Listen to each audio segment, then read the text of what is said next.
नमस्कार साथियों, तो कैसे हैं आप सब। मैं उम्मीद करता हूं आप अच्छे होंगे। हम लेकर आए थे आपके सामने वन शॉट वीडियो जो बड़ा ही बेहतरीन होने वाला था, लेकिन क्या करें, थोड़ी टेक्निकल इशू के कारण जो है ना, ये हमको पार्ट 2 बनाने पड़ रहे हैं।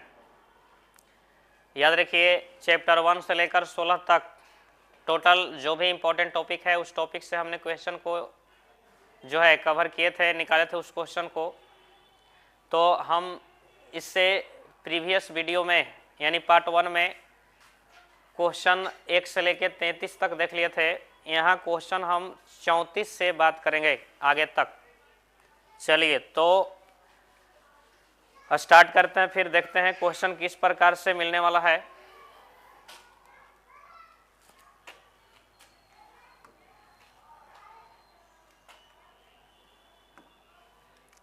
थर्टी 33 तक देख लिए थे, 34 से देखेंगे क्वेश्चन।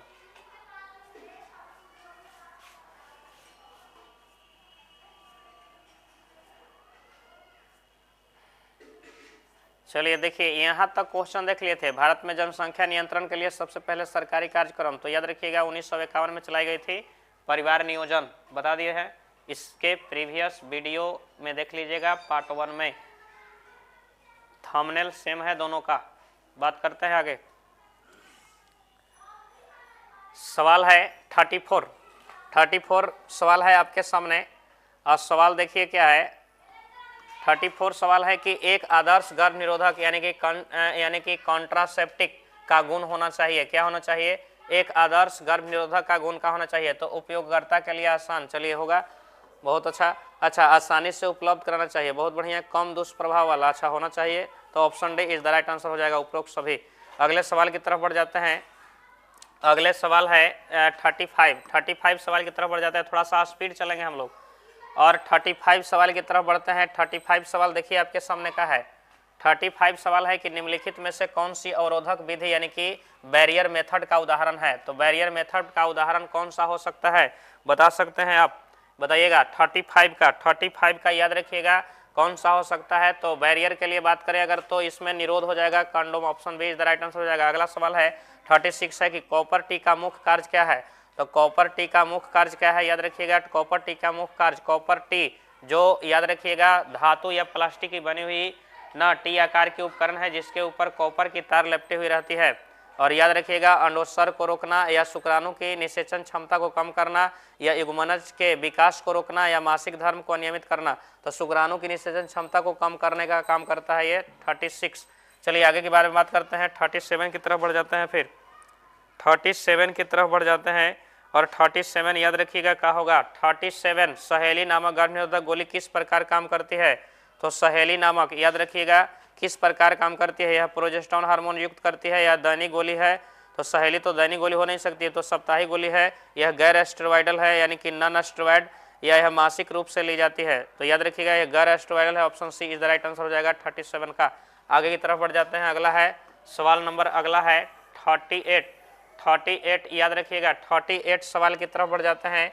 38 सवाल आपके सामने है कि पुरुष नसबंदी जिसको बोलते हैं वासेक्टोमी में किस भाग को काटकर बांध दिया जाता है। तो याद रखिएगा पुरुष नसबंदी में शुक्रवाहिका यानी वास डिफरेंस को काट करके धागे से बांध दी जाती है।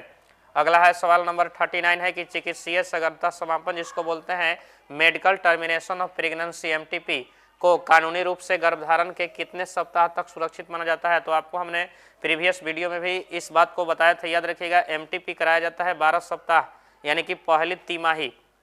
तो option C is the right answer हो जाएगा। अगले सवाल की तरफ बढ़ जाते हैं। अगला सवाल नंबर है 40 सवाल है आपके सामने। बताइएगा क्या आंसर हो सकता है, इसका आंसर बताइएगा क्या हो सकता है। 40 नंबर सवाल का आंसर बताइएगा क्या हो सकता है। निम्नलिखित में से कौन सा रोग विषाणु यानी वायरस द्वारा संचालित होता है। वायरस द्वारा होने वाला रोग कौन सा है। सिफिलिस, अच्छा, फिर है गोनोरिया, फिर है जेनाइटल हर्पिस या फिर ट्राइकोमोनियासिस। तो याद रखिएगा कौन सा हो जाएगा। तो जननांग हर्पिस हो जाएगा इसका, याद रखिएगा option C is the right answer हो जाएगा, जो होता है एचपीवी के कारण। एचपीवी जिसको बोलते हैं ह्यूमन पैपिलोमा वायरस। आगे के बारे में बात करते हैं। फिर अगला है 41 सवाल की तरफ बढ़ जाते हैं। अब 41 सवाल देखिए क्या है। 41 सवाल बड़ा बढ़िया सा सवाल है, रिपीट क्वेश्चन है, याद रखिएगा, सेट में आया हुआ सवाल है। सवाल है कि एड्स किस विषाणु के कारण होता है। एड्स जिसको बोलते हैं acquired immune deficiency syndrome, acquired immune deficiency syndrome याद रखिएगा, जो होता है HIV के कारण, जिसको बोलते हैं ह्यूमन इम्यूनो वायरस। तो HIV option C is the right answer हो जाएगा। अगला है 42 है कि वह तकनीक जिसमें परखनली शिशु यानी कि टेस्ट ट्यूब बेबी के लिए अंडाणु और शुक्राणु का संलयन शरीर के बाहर किया जाता है कहलाता है, क्या कहलाएगा। तो याद रखिएगा, टेस्ट ट्यूब बेबी बनाने की जो टेक्निक है ना उसको IVF बोलते हैं, इन विट्रो फर्टिलाइजेशन, इसी को बोलते हैं पात्रे निषेचन, पात्रे निषेचन, याद रखिएगा, पात्रे निषेचन। आगे के बारे में बात करते हैं। अगला है सवाल नंबर है आपका 43 सवाल देखिए क्या है।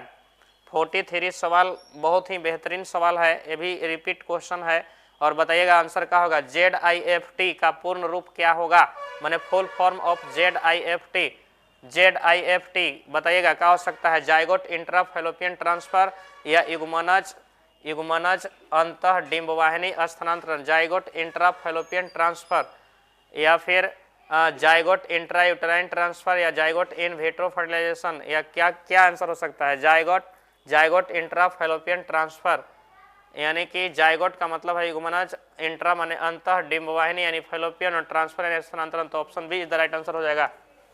जाइगोट इंट्रा फैलोपियन ट्रांसफर, तो ऑप्शन ए भी इसमें लग रहा है, दोनों मिलता जुलता है, याद रखिएगा option B is the right answer हो जाएगा। अगला है सवाल नंबर 44 है कि अनुवांशिकी का जनक किसे कहा जाता है, फादर ऑफ जेनेटिक्स। तो फादर ऑफ जेनेटिक्स याद रखिएगा ग्रेगर जॉन मेंडल को कहा जाता है। मेंडल, ग्रेगर जॉन मेंडल, जिनका जन्म हुआ था 22 जुलाई 1822 को ऑस्ट्रिया के हेंजेडार्फ नगर के सिलिसे नामक ग्राम में एक पादरी परिवार में। और याद रखिएगा ये मेंडल जो पढ़ाई करने के लिए गए थे, याद रखिएगा वियना यूनिवर्सिटी में जो ऑस्ट्रिया की राजधानी पड़ता है वहां पर से आए थे। तो 1856 में सबसे पहला एक्सपेरिमेंट रहा था इनका उद्यानी मटर, जिसको बोलते हैं पाइसम सटाइवम गार्डन पी, उस पर एक्सपेरिमेंट किए थे और एक्सपेरिमेंट को 7 साल तक लगातार जो है 1856 से 63 तक जारी रखे थे। इनकी मृत्यु हो गई थी 6 जनवरी 1884 को, किडनी में इन्फेक्शन हो गया था, याद रखिएगा किडनी में रोग था जिस रोग का नाम था क्रोनिक नेफ्रिडिया रोग। आगे के बारे में बात करते हैं, अगले सवाल की तरफ बढ़ जाते हैं। अगला सवाल है 45 सवाल देखो अभी आ गया, अभी हम बता ही रहे थे इनका जीवनी से रिलेटेड सवाल आ गया। देखो सवाल है कि मेंडल ने अपने प्रयोग के लिए किस पौधे का चयन किया। तो अभी हम बताए थे गार्डन पी यानी उद्यान मटर, तो option D is the right answer हो जाएगा। अगले सवाल की तरफ बढ़ जाते हैं। सवाल है 46 सवाल बताइएगा। 46 सवाल क्या है, तो सवाल है कि मोनोहाइब्रिड क्रॉस यानी कि एक संक्रिय क्रॉस का लक्षण प्रारूप जिसको बोलते हैं फिनोटाइप। तो फिनोटाइप पूछेगा तो 3:1, अगर जीनोटाइप पूछेगा ना जीन प्रारूप तो 1:2:1 हो जाता है मोनोहाइब्रिड क्रॉस का। यही अगर डाईहाइब्रिड क्रॉस का फिनोटाइप पूछता तो 9:3:1 हो जाता। अब अगर जीनोटाइप पूछता तो 12:24:12:1 यानी कि 1:2:2:4:1:1:2:1 1:2:1 ये हो जाता है जीनोटाइप। डबल याद रखिएगा डाईहाइब्रिड क्रॉस का आई है फिनोटाइप, आई है मोनोहाइब्रिड क्रॉस का फिनोटाइप, ये है मोनोहाइब्रिड क्रॉस का जीनोटाइप। तो पूछा था मोनोहाइब्रिड क्रॉस का फिनोटाइप, तो ऑप्शन आपका हो जाएगा 3:1। कहीं है ऑप्शन में, अच्छा है, option B is the right answer हो जाएगा। अगले सवाल की तरफ बढ़ते हैं। अगला सवाल है 47 है कि मेंडल का कौन सा नियम अपवाद रहित नहीं है, यानी जिसके अपवाद पाए जाते हैं, बताइएगा। यानी अपवाद पाए जाते हैं, मेंडल के नियम का अपवाद कौन माना जाता है, बताइएगा। प्रभाविता का नियम, पृथक्करण का नियम, स्वतंत्र अव्यूहन का नियम या उपरोक्त सभी, बताइएगा। मेंडल का कौन सा नियम अपवाद रहित नहीं है, नहीं पूछ रहा है, यानी जिसके अपवाद पाए जाते हैं, बताइएगा। मतलब क्या है, प्रभाविता के नियम के अपवाद है या पृथक्करण के नियम के या स्वतंत्र अव्यूहन के नियम के, बताइएगा। आंसर क्या हो सकता है 47 का आंसर क्या हो सकता है, बताइएगा। तो बताइएगा क्या आंसर हो सकता है। प्रभाविता के नियम का अपवाद, अच्छा इसका नहीं है, पृथक्करण का नियम नहीं है, स्वतंत्र अव्यूहन जिसको बोलते हैं लॉ ऑफ इंडिपेंडेंट असॉर्टमेंट। इस स्वतंत्र अव्यूहन के नियम द्विसंक्रिय क्रॉस में लागू होता है। इसमें जो नियम लागू होता है उसका नाम है लिंकेज, याद रखिएगा लिंकेज, जिसको बोलते हैं सहलगनता। तो सहलगनता जो है ना वो याद रखिएगा कि मेंडल के नियम का अपवाद है। तो किस नियम का, तो स्वतंत्र अव्यूहन के नियम का अपवाद है। तो option C is the right answer हो जाएगा। अगले सवाल की तरफ बढ़ जाते हैं और अगला सवाल आपके सामने है 48 सवाल आपके सामने है। 48 बताइएगा 48 सवाल का आंसर क्या होगा। 48 है कि जब F1 पीढ़ी अपने जनक से मिलती जुलती नहीं है, माने फर्स्ट जनरेशन जो है ना अपने पेरेंट्स से मिलता जुलता नहीं है और दोनों के बीच की होती है, तो इसे क्या कहते हैं। तो बताइएगा इसे क्या कहते हैं, सहप्रभाविता कहते हैं या अपूर्ण प्रभाविता कहते हैं या प्रभावी या बहुजीन वंशागति। मतलब सवाल है ना कि जब F1 पीढ़ी है ना फर्स्ट जनरेशन वो अपने जनक यानी पेरेंट्स से मिलता जुलता नहीं है, याद रखिएगा दोनों के बीच का हो जाता है, तो दोनों के बीच का हो जाता है तो इसे क्या कहेंगे बताइएगा, को डोमिनेंस कहेंगे या इनकम्प्लीट डोमिनेंस कहेंगे या फिर डोमिनेंस कहेंगे या फिर मल्टीपल जीन वंशागत कहेंगे, क्या बोलेंगे बताइएगा। इसका आंसर क्या हो सकता है, अपूर्ण प्रभाविता इनकम्प्लीट डोमिनेंस। बताइएगा क्या हो सकता है, तो इनकम्प्लीट डोमिनेंस 48 का याद रखिएगा जो गुला बांस में देखा जाता है, गुला बांस में लाल और सफेद पुष्प पाए जाते हैं, याद रखिएगा इनकम्प्लीट डोमिनेंस का उदाहरण आता है। Option be the right answer हो जाएगा। अगले सवाल की तरफ बढ़ जाते हैं। अगला सवाल है कि मानव में रुधिर वर्ग ए बी उदाहरण है किसका, बताइएगा किसका, पूर्ण प्रभाविता या सह प्रभाविता या बहुजीन वंशागति। तो याद रखिएगा ए बी कह रहा है, तो ए के लिए आपका आएगा जीन, याद रखिए IA0। अच्छा बी के लिए आपका जीनोटाइप देखने को मिलते हैं आपका IB और फिर I0। तो याद रखिएगा ये जो देखने को मिल रही है ना ये कोडोमिनेंस को दर्शाता है, इसलिए आपका ऑप्शन नंबर कौन सा हो जाएगा, तो ऑप्शन याद रखिएगा बी हो जाएगा कोडोमिनेंस। चलिए option B is the right answer. अगले सवाल की तरफ बढ़ जाते हैं। अगला सवाल आपके सामने है, सवाल नंबर 50 है, बताइएगा आंसर क्या होगा। सवाल नंबर 50 का आंसर आप जल्दी जल्दी से कमेंट में बताइएगा क्या होगा। एक ही लक्षण के लिए 2 से अधिक एलील का पाया जाना क्या कहलाता है। एक ही लक्षण के लिए 2 से अधिक एलील, तो कहीं ना कहीं मल्टीपल एलीलिज्म हो जाएगा, बहु एलीलवाद हो जाएगा। Option C is the right answer हो जाएगा 50 क्वेश्चन का। आगे की तरफ बढ़ जाते हैं, 51 की तरफ बात करते हैं। 51 सवाल के आंसर क्या होगा बताइएगा। वंशागति का गुणसूत्रीय सिद्धांत, बताइएगा वंशागति का गुणसूत्रीय सिद्धांत दिया गया था, कौन कौन दिए थे, तो 2 वैज्ञानिक आए थे, एक विलियम और दूसरा बटेसन। तो विलियम एंड बटेस वंशागति का गुणसूत्रीय था, तो विलियम बटेसन तो वो तो अलग उसका सिद्धांत आता है, मेंडल का नहीं, मॉर्गन का नहीं, डिवरेज नहीं, सटन बोवेरी याद रखिएगा, सटन बोवेरी वंशागति का गुणसूत्रीय सिद्धांत दिए थे। वो बताए थे कि गुणसूत्र जो है ना वो क्या करता है कि गुणसूत्र में क्रोमोसोम है, क्रोमोसोम ही गुणसूत्र है और उसमें मिलते हैं डीएनए, डीएनए के खंड है आरएनए, ये जीन, और जीन क्या करता है कि लक्षणों को ले जाता है एक पीढ़ी से दूसरे पीढ़ी में, इस बात को बताया था। और किस तरह से क्रोमोसोम पर डीएनए व्यवस्थित होगा इस बात को बताया था सटन और बोवेरी ने। आगे के बारे में बात करते हैं। अगला है 52 है, गुणसूत्र पर जीन का एक साथ समूह में रहना और एक साथ वंशागत होना क्या कहलाता है बताइएगा। यानी गुणसूत्र है कोई, याद रखिए कोई क्रोमोसोम है, गुणसूत्र है, हमेशा जोड़ा में रहता है, याद रखिएगा। और कह रहा है कि गुणसूत्र पर, ये जो गुणसूत्र है ना इस पर जीन है, मान लीजिए जीन ए है, यहाँ जीन बी है, यहाँ जीन ए है, यहाँ जीन बी है। पूछ रहा है कि एक साथ समूह में रहना और एक साथ वंशागत। तो मान लीजिए यहाँ इस तरह से है, एक गुणसूत्र ऐसा है जिसमें व्यवस्था है, यहाँ पर ए है और यहाँ पर बी है और यहाँ पर ए है, यहाँ पे बी है। तो बताइएगा इन अगर देखा जाए तो इनमें लिंकेज ज़्यादा बढ़ेगा कब, जब नज़दीक नज़दीक रहेंगे तो लिंकेज ज़्यादा बढ़ेगा, दूर दूर रहेंगे तो लिंकेज घटेगा। तो याद रखिए गुणसूत्र पर जीन का एक साथ समूह में रहना और एक साथ वंशागत यानी अगली पीढ़ी में जाना क्या कहलाता है, परागमन कहलाएगा या लिंकेज कहलाएगा या विनिमय या फिर बीज संयोजन, क्या कहलाएगा बताइएगा क्या हो सकता है इसका आंसर। तो याद रखिएगा अभी हम बताए थे एक साथ है तो लिंकेज कहलाता है यानी कि सहलगनता कहलाएगा। और लिंकेज के बारे में याद रखिएगा बताने वाले वैज्ञानिक TH मॉर्गन मिलते हैं, जो थॉमसन हंट मॉर्गन जिनको कहा जाता है। 1910 में सबसे पहला एक्सपेरिमेंट रहा था इनका, ड्रोसोफिला मेलानोगेस्टर जिसको बोलते हैं फल मक्खी, उस पर एक्सपेरिमेंट किए थे। आगे के बारे में बात करते हैं। अगला है मानव में लिंग निर्धारण यानी सेक्स डिटर्मिनेशन ऑफ ह्यूमन किसके द्वारा होता है बताइएगा। माता का पोषण या माता के गुणसूत्र या पिता के गुणसूत्र या वातावरण। तो याद रखिएगा पिता के गुणसूत्र द्वारा जो है ना बच्चों में लिंग का निर्धारण देखने को मिलता है। तो 53 देख लिए। आगे के बारे में बात करते हैं, 54 की तरफ बढ़ जाते हैं और 54 सवाल का आप जवाब दीजिएगा क्या आंसर हो सकता है। 54 बताइएगा, 54 क्वेश्चन का आंसर आप बताइएगा क्या हो सकता है। 54 का आंसर बताइएगा क्या होगा।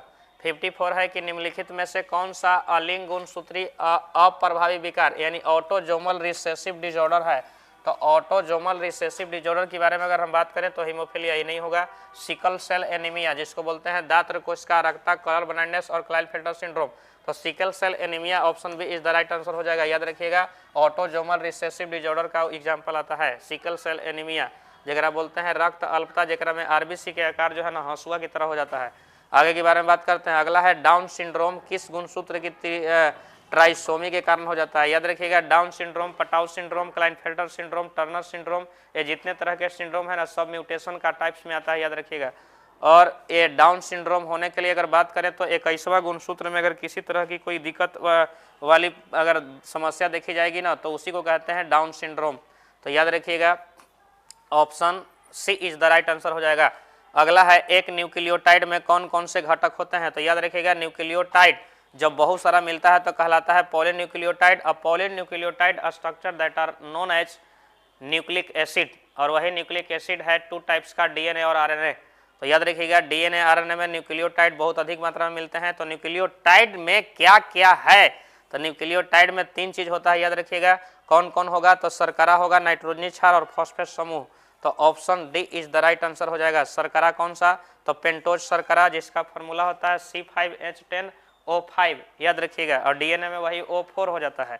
चलिए आगे के बारे में बात करते हैं। 56 देख लिए थे, 57 के बारे में बात करते हैं। फिर 57, अब 57 देखिए क्या है, बड़ा अच्छा सा क्वेश्चन है, बड़ा ही एकदम लाजवाब क्वेश्चन है, बड़ा हैंडसम क्वेश्चन है। अब देखिए क्या है, क्वेश्चन है आपके सामने, क्वेश्चन है कि डीएनए में कौन सा नाइट्रोजनी क्षार अनुपस्थित होता है। बहुत बढ़िया, तो डीएनए में हम नाइट्रोजनी क्षार याद रखने के लिए आपको ट्रिक बताए थे, AGCT बजाइए ना, तो हम बताए थे कि एडेनिन डबल हाइड्रोजन बॉन्ड के साथ थाइमिन के साथ जुड़ रहा था, और साइटोसिन ट्रिपल हाइड्रोजन बॉन्ड के साथ गुआनिन इससे जुड़ रहा था। तो अब बताइएगा तो क्या क्या नहीं होगा, पूछ रहा है अनुपस्थित, तो यूरासिल नहीं होगा क्योंकि यूरासिल रहता है, याद रखिएगा आरएनए में। यूरासिल किस में मिलते हैं, तो आरएनए में मिलता है, आपको पता होना चाहिए। आरएनए में मिलता है एडेनिन के साथ डबल हाइड्रोजन बॉन्ड से क्या, तो थाइमिन के जगह यूरासिल, और साइटोसिन के स्थान वही रहेगा, साइटोसिन के साथ गुआनिन मिलेगा, यह चीज देखने को मिलता है। अगला है चरगाफ का नियम, चरगाफ रूल्स किस पर लागू होता है, बताइएगा चरगाफ का नियम किस पर लागू होता है। चरगाफ का नियम किस पर लागू होगा, तो चरगाफ का नियम याद रखिएगा डबल हेलिक्स डीएनए पर लागू होता है, याद रखिएगा सिंगल हेलिक्स नहीं, डबल हेलिक्स यानी कि द्विरज्जुकी डीएनए पर। Option C is the right answer हो जाएगा। याद रखिएगा इन्होंने कहा था कि A+T अब बाटा में C+G यानी G+C इज इक्वल टू 1 होता है, यानी ये बताए थे कि जितना प्यूरिन की मात्रा है डीएनए में उतना ही पैरिमिडिन की मात्रा होगा, दोनों सेम होता है। अब यहाँ पे अगर हम सवाल के बारे में बात करेंगे तो मान लीजिए कि कोई डीएनए है जिसमें 400 क्या है, तो न्यूक्लियोटाइड है। अब उस 400 न्यूक्लियोटाइड में से मान लीजिए कि 40 गो न्यूक्लियोटाइड है जो किसका है, तो 40 न्यूक्लियोटाइड है एडेनिन का। अब मान लीजिए पूछ दिया कि guanine is equal to what, इस तरह से सवाल रहता है। तो याद रखिए टोटल कितने न्यूक्लियोटाइड है, तो 400 है, जगह में से एडेनिन, तो हम जानते हैं कि एडेनिन थाइमिन के बराबर होता है। तो एडेनिन कितना है 40, अब प्लस तो उतना ही थाइमिन हो जाएगा 40, तो दोनों को जोड़ेंगे कितना हो जाएगा 80। और याद रखिएगा कि 400 हुआ तो 400 में से हम 80 को कर देंगे माइनस, तो ये हो जाएगा 0, ये 10 में से 8 के यहाँ पे 2 मिलेगा, और फिर यहाँ पे आपको 3 मिलेंगे यानी कि 320, और 320 को फिर 2 से भाग दे देंगे तो हो जाएगा आपका 16 दूनी के 32 160, माने कि 160 वो आपका मिलेगा कुछ ही, तो गुआनिन 160, और गुआनिन के समान ही मिलेगा साइटोसिन कितने 160। अगर हम इसको जांच करना चाहें तो आप जांच कीजिए, एडेनिन कितने 40 और फिर थाइमिन कितने, तो 40, और फिर आगे आपको और जांच करना है तो साइटोसिन कितने मिले हमें, तो साइटोसिन मिला हमें 160, और फिर मिला आपका गुआनिन कितना, तो गुआनिन भी मिला 160। अब सबको जोड़िए और देखिए 400 आ रहा है कि नहीं, तो जोड़िएगा 0 0 0 और हो जाएगा 4 4 8 8 और 6, 8 और 6 कितना हो जाएगा, तो 8 6 14, 14 और 6 कितना हो जाएगा, तो 20, 20 की 0 हासिल हो जाएगा यहाँ पे 2 और 2 और 2 4, तो 2 और 2 4, 400 आ गया, समझ गए। तो इस तरह के सवाल मिलते हैं चरगाफ के रूल पर। आगे के बारे में बात करते हैं। अगला है 59, तो देखो न्यूमेरिकल भी बनता है बायोलॉजी में चरगाफ रूल्स पे। आगे के बारे में बात करते हैं। अगला है 59, 59 की तरफ बढ़ जाते हैं। 59 का आप जवाब बताइएगा क्या हो सकता है। 59 है आपके सामने, 59 है क्या है कि डीएनए की दो पॉलीन्यूक्लियोटाइड श्रृंखला आपस में किस बंध द्वारा जुड़ा हुआ होता है। डीएनए की दो पॉलीन्यूक्लियोटाइड श्रृंखला आपस में जुड़ा है, माने ई एक डीएनए के ई एक श्रृंखला है, यहाँ से एक ई श्रृंखला है, इस तरह से जुड़ा हुआ है, तो किस नाइट्रोजनी क्षार से जुड़ेगा। तो याद रखिएगा ये नाइट्रोजनी क्षार जो है ये माने किससे जुड़ेगा, किस बॉन्ड द्वारा जुड़ेगा बताइएगा। तो ग्लाइकोसाइडिक बॉन्ड होगा या फॉस्फोडाइएस्टर बॉन्ड होगा या पेप्टाइड बॉन्ड होगा या हाइड्रोजन बॉन्ड होगा, बताइएगा कौन सा बॉन्ड हो सकता है दो न्यूक्लियोटाइड को जोड़ने के लिए। तो याद रखिएगा कि यदि डीएनए है तो कहीं ना कहीं यहाँ पर मान लीजिए कि एडेनिन है तो यहाँ जुड़ेगा थाइमिन, तो एडेनिन थाइमिन के बीच कौन सा बॉन्ड है, तो हाइड्रोजन बॉन्ड है, तो याद रखिएगा हाइड्रोजन बॉन्ड के द्वारा जुड़ता है, option D is the right answer हो जाएगा। आगे की तरफ बढ़ जाते हैं। अनुवांशिक पदार्थ की खोज करने वाले वैज्ञानिक का नाम क्या है। अनुवांशिक पदार्थ, डिस्कवरी ऑफ जेनेटिक मटेरियल्स, बताइएगा साइंटिस्ट नेम क्या है, फ्रेडरिक मिशर या ग्रिफिथ। अनुवांशिक पदार्थ वही मेसेल्सन, अस्टॉल या वाटसन और क्रिक। तो याद रखिए वाटसन और क्रिक तो 1953 में डीएनए का डबल हेलिक्स मॉडल दिए थे, मेसेल्सन अस्टॉल नहीं होगा, फ्रेडरिक मिशर हो जाएगा, option C is the right answer हो जाएगा। अनुवांशिक पदार्थ की खोज वही किए थे, लेकिन जांच करने के लिए आपका ग्रिफिथ तो यहाँ पे जांच किए थे, याद रखिएगा। तो इसका आंसर क्या हो सकता है 60 का, बताइएगा। तो याद रखिएगा यहाँ पे हो जाएगा आपका फ्रेडरिक मिशर, जो 1800 कितना में 69 में, आपको याद होना चाहिए 1869 में डीएनए की खोज हुई थी। अल्टमैन एक वैज्ञानिक आए थे जिसका नाम रखे थे, डीएनए को न्यूक्लिन नाम दिए थे, तो न्यूक्लिन नाम भी आता है डीएनए के लिए, याद रखिएगा फ्रेडरिक मिशर हो जाएगा इसका। अगला है ग्रिफिथ के रूपांतरण प्रयोग जो चूहा पर रूपांतरण किए थे, उष्मा निष्क्रिय यानी कि हीट किल्ड एस प्रभेद और आर प्रभेद दो जीवाणु आता है, याद रखिएगा, जेकरा से होता है निमोनिया रोग।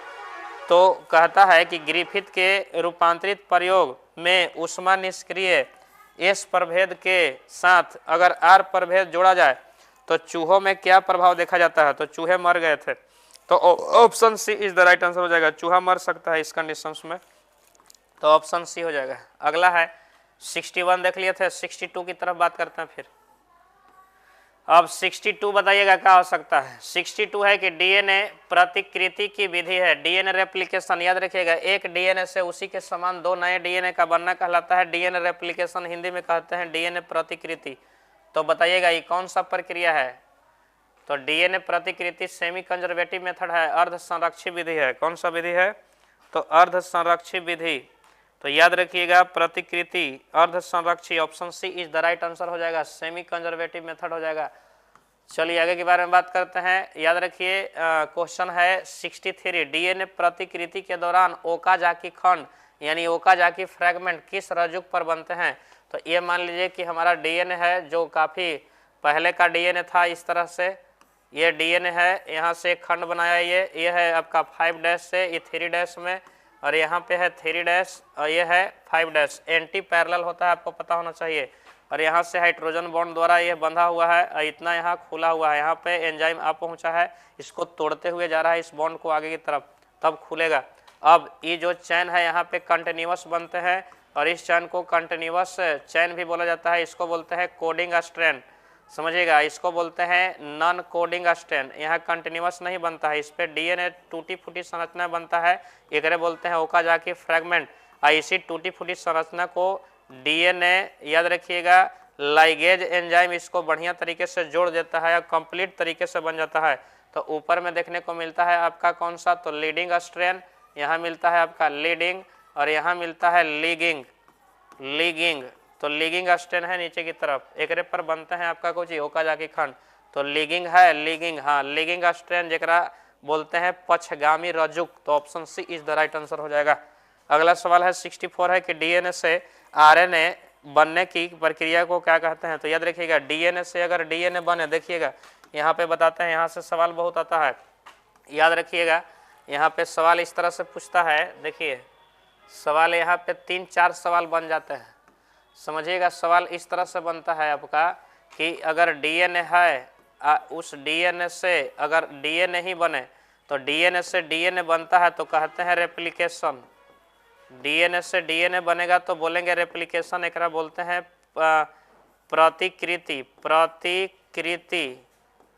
प्रतिकृति, समझिएगा। अब अगर डीएनए से बने आरएनए, कौन सा आरएनए, तो mRNA। याद रखिएगा RNA 3 तरह का बनता है, tRNA बनेगा, tRNA भी बन सकता है, याद रखिएगा mRNA भी बन सकता है, और याद रखिएगा tRNA mRNA और आपका rRNA भी बनेगा। तो जब भी डीएनए से जब भी आरएनए बनता है तो इसको बोलते हैं ट्रांसक्रिप्शन। ट्रांसक्रिप्शन जेकरा बोलते हैं अनुलेखन, याद रखिएगा। और जब आरएनए से बनेगा प्रोटीन, आरएनए से क्या बन जाएगा? प्रोटीन, तो एकरा बोलते हैं ट्रांसलेशन, और हिंदी में कहते हैं अनुवादन।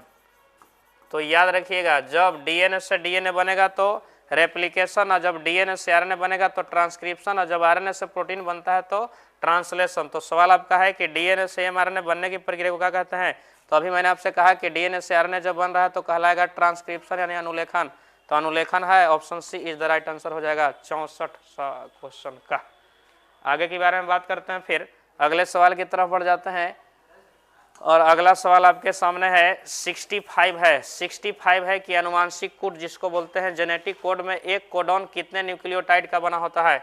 एक कोडॉन जिसको बोलते हैं ट्रिक कोडॉन, ट्रिपलेट कोडॉन कहते हैं, याद रखिएगा। और वो कितने चीज का बना होगा? तो 3 का, और कहीं ना कहीं न्यूक्लियोटाइड में 4 को मिलता है, इसलिए 4 के पावर अगर क्यू करते हैं तो देखते हैं तो 4 गुने 4 गुने 4, याद रखिएगा यहाँ पे देखने को मिलता है 16, अगुने कितने करेंगे 4, इसलिए 64। तो टोटल नंबर ऑफ कोडॉन कितने होते हैं? तो 64, याद रखिएगा। और कितने मिलने से बना है? तो 3 चीजों के मिलने से बना यहाँ पे ट्रिपल कोडॉन, तो इसलिए यहाँ पे 3 हो जाएगा। आगे के बारे में बात करते हैं, कौन सा कोडॉन समापन कोडॉन होता है? बताइएगा। समापन यानी स्टॉप कोडॉन, यानी कि प्रक्रिया जो है ना प्रोटीन्स बनने की जो प्रोसेस है वो रोक दिया जाता है। बताइएगा तो वो कौन सा कोडॉन होगा जो रोक देता है? AUG, GUG, UGA या CCC, कौन होगा? बताइएगा। समापन कोडॉन 66 बताइएगा क्या हो सकता है? तो 66 का याद रखिएगा आपका हो सकता है क्या? Option C is the right answer हो जाएगा। ऑप्शन सी UGA भी हो सकता है, UGA हो सकता है, UUA हो सकता है, UGA हो सकता है, UGA भी हो सकता है। तो ये सब प्रोटीन्स बनने की प्रोसेस को रोक देता है। मैंने अभी आपको बताए थे कि एक डीएनए है और डीएनए से बन रहा है कुछ आरएनए, और आरएनए से क्या बन रहा है? प्रोटीन। तो आरएनए से प्रोटीन्स बनाने के लिए आपको याद रखिए आरएनए यहाँ पे भाग लेता है आपको mRNA, और याद रखिएगा कि एक होता है tRNA जिसको बोलते हैं ट्रांसफर आरएनए। ट्रांसफर आरएनए में याद रखिएगा पाया जाता है 3 नीचे की तरफ संरचनाएं, और नीचे की तरफ संरचना जिसको बोलते हैं ट्रिक कोडॉन, और ट्रिक कोडॉन ट्रिपलेट कोडॉन कहलाता है, और वही आगे की सूचनाओं को जो है भेजने का काम करता है। तो जब भी अगर नीचे की तरफ अगर लगा रहे U, न G और A, तो ये आगे की क्रिया नहीं होने देगा, यानी कि प्रोटीन बनने की क्रिया को बाधित करता है, इसी को कहते हैं स्टॉप कोडॉन। आगे के बारे में बात करते हैं, अगला है 67 सवाल की तरफ बढ़ जाते हैं। 67 सवाल आपके सामने है, बताइएगा क्या इसका आंसर हो सकता है? 67 आपके सामने है, याद रखिएगा 67। देखिए, अच्छा अभी ये बता रहे थे, अभी ये हम आपको इस चीज को बता रहे थे कि इसका क्या हो सकता है, बताइएगा। सवाल है आपके सामने कि tRNA की संरचना में वह स्थान जहां mRNA का कोडॉन जुड़ता है, माने mRNA का कोडॉन जुड़ता है, वो क्या कहलाता है? माने tRNA है जहां पर mRNA का कोडॉन जुड़ रहा है तो उसको बोलते हैं एंटी कोडॉन लूप, यानी कि प्रति कोडॉन लूप, इसलिए option C is the right answer हो जाएगा। अगले सवाल की तरफ बढ़ जाते हैं। अगला सवाल 68 की तरफ बढ़ते हैं। 68 सवाल के आंसर क्या हो सकता है? 68 का आंसर बताइएगा क्या होगा? प्रोटीन संश्लेषण की क्रिया विधि कहाँ होती है? प्रोटीन संश्लेषण याद रखिएगा, तो हम आपको बताए थे कि डीएनए से बनता है आरएनए, आरएनए से बन जाता है प्रोटीन। तो डीएनए से आरएनए और आरएनए से प्रोटीन, तो जब भी आरएनए से प्रोटीन बनेगा ना तो याद रखिएगा वो देखने को मिलता है आपको कहाँ पे? तो वो देखने को मिलता है आपको, प्रोटीन बनाने की बात हो रही है तो राइबोसोम में होगा या न्यूक्लियस में होगा? आंसर क्या हो सकता है इसका बताइएगा। तो याद रखिएगा राइबोसोम, क्योंकि प्रोटीन संश्लेषण में भाग लेता है राइबोसोम, इसलिए option C is the right answer हो जाएगा। राइबोसोम की खोज 1955 में जॉर्ज पैलेट ने किया था। आगे की बारे में बात करते हैं। लैक ओपेरॉन, याद रखिए लैक ओपेरॉन में प्रेरक यानी कि इंड्यूसर के रूप में कौन कार्य करता है? तो लैक ओपेरॉन में इंड्यूसर के रूप में काम करता है। इंड्यूसर जिसको बोलते हैं उत्प्रेरक, तो लैक्टोज काम करता है। Option C is the right answer हो जाएगा। अगला है जीवन की उत्पत्ति यानी कि ओरिजिन ऑफ लाइफ नामक पुस्तक किसके द्वारा लिखी गई थी? तो याद रखिएगा origin of life, origin of life कौन लिखे थे? ए.आई. ओपैरिन, ए.आई. ओपैरिन जी का लिखा हुआ है। याद रखिएगा option B is the right answer हो जाएगा। जीवन की उत्पत्ति याद रखिएगा। अगर यहाँ पे रहता कि फिलोसॉफिक जूलॉजी कौन लिखे हैं तो फिलोसॉफिक जूलॉजी के लिए आ जाता लेमार्क। अगर यहाँ पे रहता कि the origin of species by natural selection कौन लिखे हैं तो वहाँ पे आंसर हो जाता चार्ल्स डार्विन, जिनको पूरा नाम है चार्ल्स रॉबर्ट डार्विन। आगे के बारे में बात करते हैं फिर। अगला सवाल है 71। अगला सवाल आपके सामने है 71 सवाल है। अब 71 सवाल देखिएगा क्या है। 71 है कि ओपैरिन और हेल्डेन के अनुसार पृथ्वी पर जीवन की उत्पत्ति से पहले कौन सा गैस वायुमंडल में अनुपस्थित था? बताइएगा। मतलब कि जब जीवन की उत्पत्ति ना हुई थी, आपको पता है जीवन की उत्पत्ति हुई है कब? तो जीवन की उत्पत्ति हुई है 4 बिलियन ईयर एगो, लेकिन पृथ्वी की उत्पत्ति हुई है 4.5 बिलियन ईयर एगो। और याद रखिएगा ब्रह्मांड की उत्पत्ति हुई है 20 बिलियन ईयर एगो। एक कोशिकीय जीव की उत्पत्ति हुई है 200 मिलियन ईयर एगो। तो हम बात करते हैं कि जब किसकी, तो ओपैरिन और हेल्डेन के अनुसार बताएगा कि पृथ्वी पर जीवन की उत्पत्ति से पहले कौन सा गैस वायुमंडल में नहीं था? तो याद रखिएगा मीथेन तो है ये था। अच्छा, अमोनिया है ये था, हाइड्रोजन है ये था, ऑक्सीजन नहीं था। याद रखिएगा इसलिए टेम्परेचर लगभग 800 डिग्री सेंटीग्रेड टेम्परेचर देखे जाते थे। तो option D is the right answer हो जाएगा। ऑक्सीजन नहीं था उस समय, तो ऑक्सीजन नहीं था। याद रखिएगा हाइड्रोजन था, तो ऑक्सीजन हाइड्रोजन मिलता है तो बन जाता है जलवाष्प बन जाता है। तो जलवाष्प बनता तो कहीं ना कहीं टेम्परेचर डाउन होता, लेकिन ऑक्सीजन थी ही नहीं, जिसकी वजह से टेम्परेचर काफ़ी ज़्यादा थे। अगला सवाल है कि यूरे और मिलर के प्रयोग में, याद रखिएगा 1953 के प्रयोग है इनका, यूरे और मिलर के प्रयोग, जो जीवन के आवश्यक किन पदार्थों का संश्लेषण हुआ था? तो याद रखना है न्यूक्लिक अम्ल का संश्लेषण किए थे कि अमीनो अम्ल का किए थे कि विटामिन का कि शर्करा का, किसका बताइएगा? ये बताइएगा इसका। तो याद रखिएगा इन्होंने अमीनो अम्ल का संश्लेषण किए थे। याद रखिएगा अमीनो अम्ल याद रखिए हमारे शरीर में 20 प्रकार के अमीनो अम्ल मिलता है तो बनता है प्रोटीन। याद रखिएगा प्रोटीन बनाने के लिए 20 प्रकार के अमीनो अम्ल मिलते हैं और अमीनो अम्ल के बीच में एक बॉन्ड काम करता है जिसका नाम है पेप्टाइड बॉन्ड। ये केमिस्ट्री में पढ़ने के लिए मिलता है, बायोकेमिस्ट्री में पेप्टाइड बॉन्ड। याद रखिएगा मिलता है आपको, प्रोटीन पढ़ेला, प्राइमरी प्रोटीन, सेकेंडरी प्रोटीन। आगे के बारे में बात करते हैं 73 के बारे में बात करते हैं फिर। 73 बताइएगा क्या आंसर हो सकता है? बड़ा अच्छा सवाल है। देखो रिपीटेड क्वेश्चन है, रिपीट किया हुआ क्वेश्चन है, कई बार पूछा गया क्वेश्चन है। बताइएगा आंसर क्या हो सकता है? क्वेश्चन है कि जीवाश्म यानी कि फॉसिल किस प्रकार की चट्टानों में पाए जाते हैं? आग्नेय चट्टान में, तलछटी चट्टान में या रूपांतरित चट्टान या इनमें कोई नहीं? तो याद रखिएगा सेडिमेंट्री रॉक्स में मिलते हैं आपको जीवाश्म, यानी कि तलछटी यानी अवसादी चट्टान। Option B is the right answer हो जाएगा। चलिए आगे की तरफ बात करते हैं फिर। आगे की तरफ बात करते हैं फिर बताइएगा क्या होगा। अगला सवाल है कि ऐसे अंग जो उत्पत्ति में समान परंतु कार्य में भिन्न होते हैं। जैसे अगर हम बात करें मनुष्य और बंदर के, मनुष्य और बंदर के अग्रपाद 4 फुटेड अगला पैर, तो बताइएगा मनुष्य के अगला पैर तो हाथ में बदल गया है जिससे कोई सामान को हम पकड़ते हैं। अच्छा, और बाकी वही बात करें अगर बंदर में तो अगला वो पैर के सहारे अपना चल रहा है। तो उत्पत्ति रचना एक जैसा है क्योंकि मनुष्य में भी humerus, radius, ulna carpus, metacarpal phalanges देखने को मिलता है और बंदर में भी ऐसा ही मिलता है। तो जब भी ऐसे अंग जिसकी उत्पत्ति रचना एक जैसा हो लेकिन काम अलग अलग हो जाएगा तो उसको बोलते हैं होमोलोगस ऑर्गन, समजात अंग। इसलिए option A is the right answer हो जाएगा 74 नंबर क्वेश्चन का। आगे की तरफ बढ़ जाते हैं फिर, अगले की तरफ बढ़ जाते हैं। अगला है आपका 24 तो बता दिए, 25 के बारे में बात करते हैं।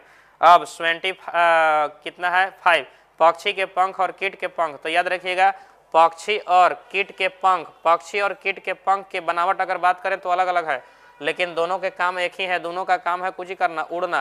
तो ये जैव विकास के एविडेंस है, प्रमाण है। तो जैव विकास का एक ऐसा प्रमाण है, समजात है कि समरूप है कि अवशेषी है कि जीवाश्मीय है। तो याद रखिएगा ये समरूप है, जिसको असमजात या समवृत्ति भी कह सकते हैं क्योंकि संरचना एक जैसा है। याद रखिएगा उत्पत्ति और संरचना एक जैसा नहीं है, काम एक जैसा है। तो जब उत्पत्ति और संरचना एक जैसा नहीं हो, काम एक जैसा हो, तब कहलाता है समरूपांग। और जब उत्पत्ति और रचना क्या मिले, तो जब उत्पत्ति और रचना एक समान मिले लेकिन काम क्या मिले अलग अलग, तब उसको कहते हैं समजात। तो आगे के बारे में बात करते हैं। अगला है प्राकृतिक वर्ण यानी कि नेचुरल सिलेक्शन का सिद्धांत किसने प्रतिपादित किया था, बताइएगा। बड़ा बढ़िया क्वेश्चन है। नेचुरल सिलेक्शन थ्योरी किसने दिया, तो आप जानते होंगे एक वैज्ञानिक थे चार्ल्स रॉबर्ट डार्विन, जिन्होंने समुद्री यात्रा किए थे 1831 से 1836 के बीच। याद रखिएगा उनके गुरुजी उनको एक जहाज दिए थे, जहाज का नाम था HMS बीगल। उस जहाज से यात्रा किए थे। याद रखिएगा कहाँ पे, तो दक्षिण अमेरिका के इक्वाडोर जगह पर, जहाँ पर एक द्वीप था, द्वीप का नाम था गैलापागोस द्वीप। और वहाँ पर देखे थे एक विशेष प्रकार के पक्षी जो बीज खाती थी और उस पक्षी का नाम था फिंच। डार्विन ने उस पक्षी के नाम में अपना नाम जोड़ा तो कहलाया वो पक्षी डार्विन फिंच। और वही पक्षी आगे चल करके उसके चोंच में रूपांतरण देखने को मिला वातावरण के इफेक्ट से। तो Charles Darwin option B is the right answer हो जाएगा 26 का। आगे की तरफ बढ़ जाते हैं। फिर अगला सवाल है 27 देखिए अगला सवाल है 27 का आंसर क्या हो सकता है बताइएगा। 77 नंबर क्वेश्चन का आंसर बताइएगा क्या होगा। औद्योगिक अतिकृष्णता यानी कि इंडस्ट्रियल मैनलिज्म। बड़ा बढ़िया सवाल है। इंडस्ट्रियल मैनलिज्म निम्नलिखित में से किसका उदाहरण है, प्रेरित उत्परिवर्तन का या प्राकृतिक वर्ण का या अपसारी विकास का या कृत्रिम वर्ण का, बताइएगा किस क्या आंसर हो सकता है इसका 27 का, बताइएगा। तो याद रखिएगा ये आपका आंसर हो जाएगा प्राकृतिक वर्ण। नेचुरल सिलेक्शन का उदाहरण देखने को मिलता है। याद रखिएगा इंग्लैंड में पतंग की संख्या में परिवर्तन को दर्शाता है। इंग्लैंड में पतंग को तिलंग उड़ावे वाला नहीं, कीट। याद रखिएगा कीट के जो उसका पंख है उसमें कुछ एक्सचेंजिंग देखने को मिलता है। तो याद रखिएगा नेचुरल सिलेक्शन का एग्जाम्पल में आता है। आगे के बारे में बात करते हैं। अनुवांशिक अपवाह यानी जेनेटिक ड्रिफ्ट के कारण क्या होता है, तो जेनेटिक ड्रिफ्ट के कारण क्या देखने को मिलता है, जीन आवृत्ति में याद रखिएगा या छिद्रित परिवर्तन या फिर अनुवांशिक संतुलन या फिर उत्परिवर्तन या जीन प्रवाह। बड़ा बढ़िया इंपॉर्टेंट क्वेश्चन है। याद रखिएगा VVI क्वेश्चन है, बहुत ही ज़्यादा इंपॉर्टेंट क्वेश्चन है ये। जेनेटिक ड्रिफ्ट में क्या देखने को मिलता है 28 का, तो याद रखिएगा इसको देखने को मिलता है जीन आवृत्ति में या दृक्षिक परिवर्तन यानी random change in gene frequency. याद रखिएगा तो जीन आवृत्ति में या छिद्रिक परिवर्तन देखने को मिलता है। जीन आवृत्ति आप समझ रहे हैं यानी कि जीन इस तरह से DNA है, जीन व्यवस्थित है तो व्यवस्था में कुछ ना कुछ एक्सचेंजिंग देखने को मिलता है। अगर ये 5' है ये 3' है तो दूसरा एंटी पैरेलल 3' to 5' में होगा।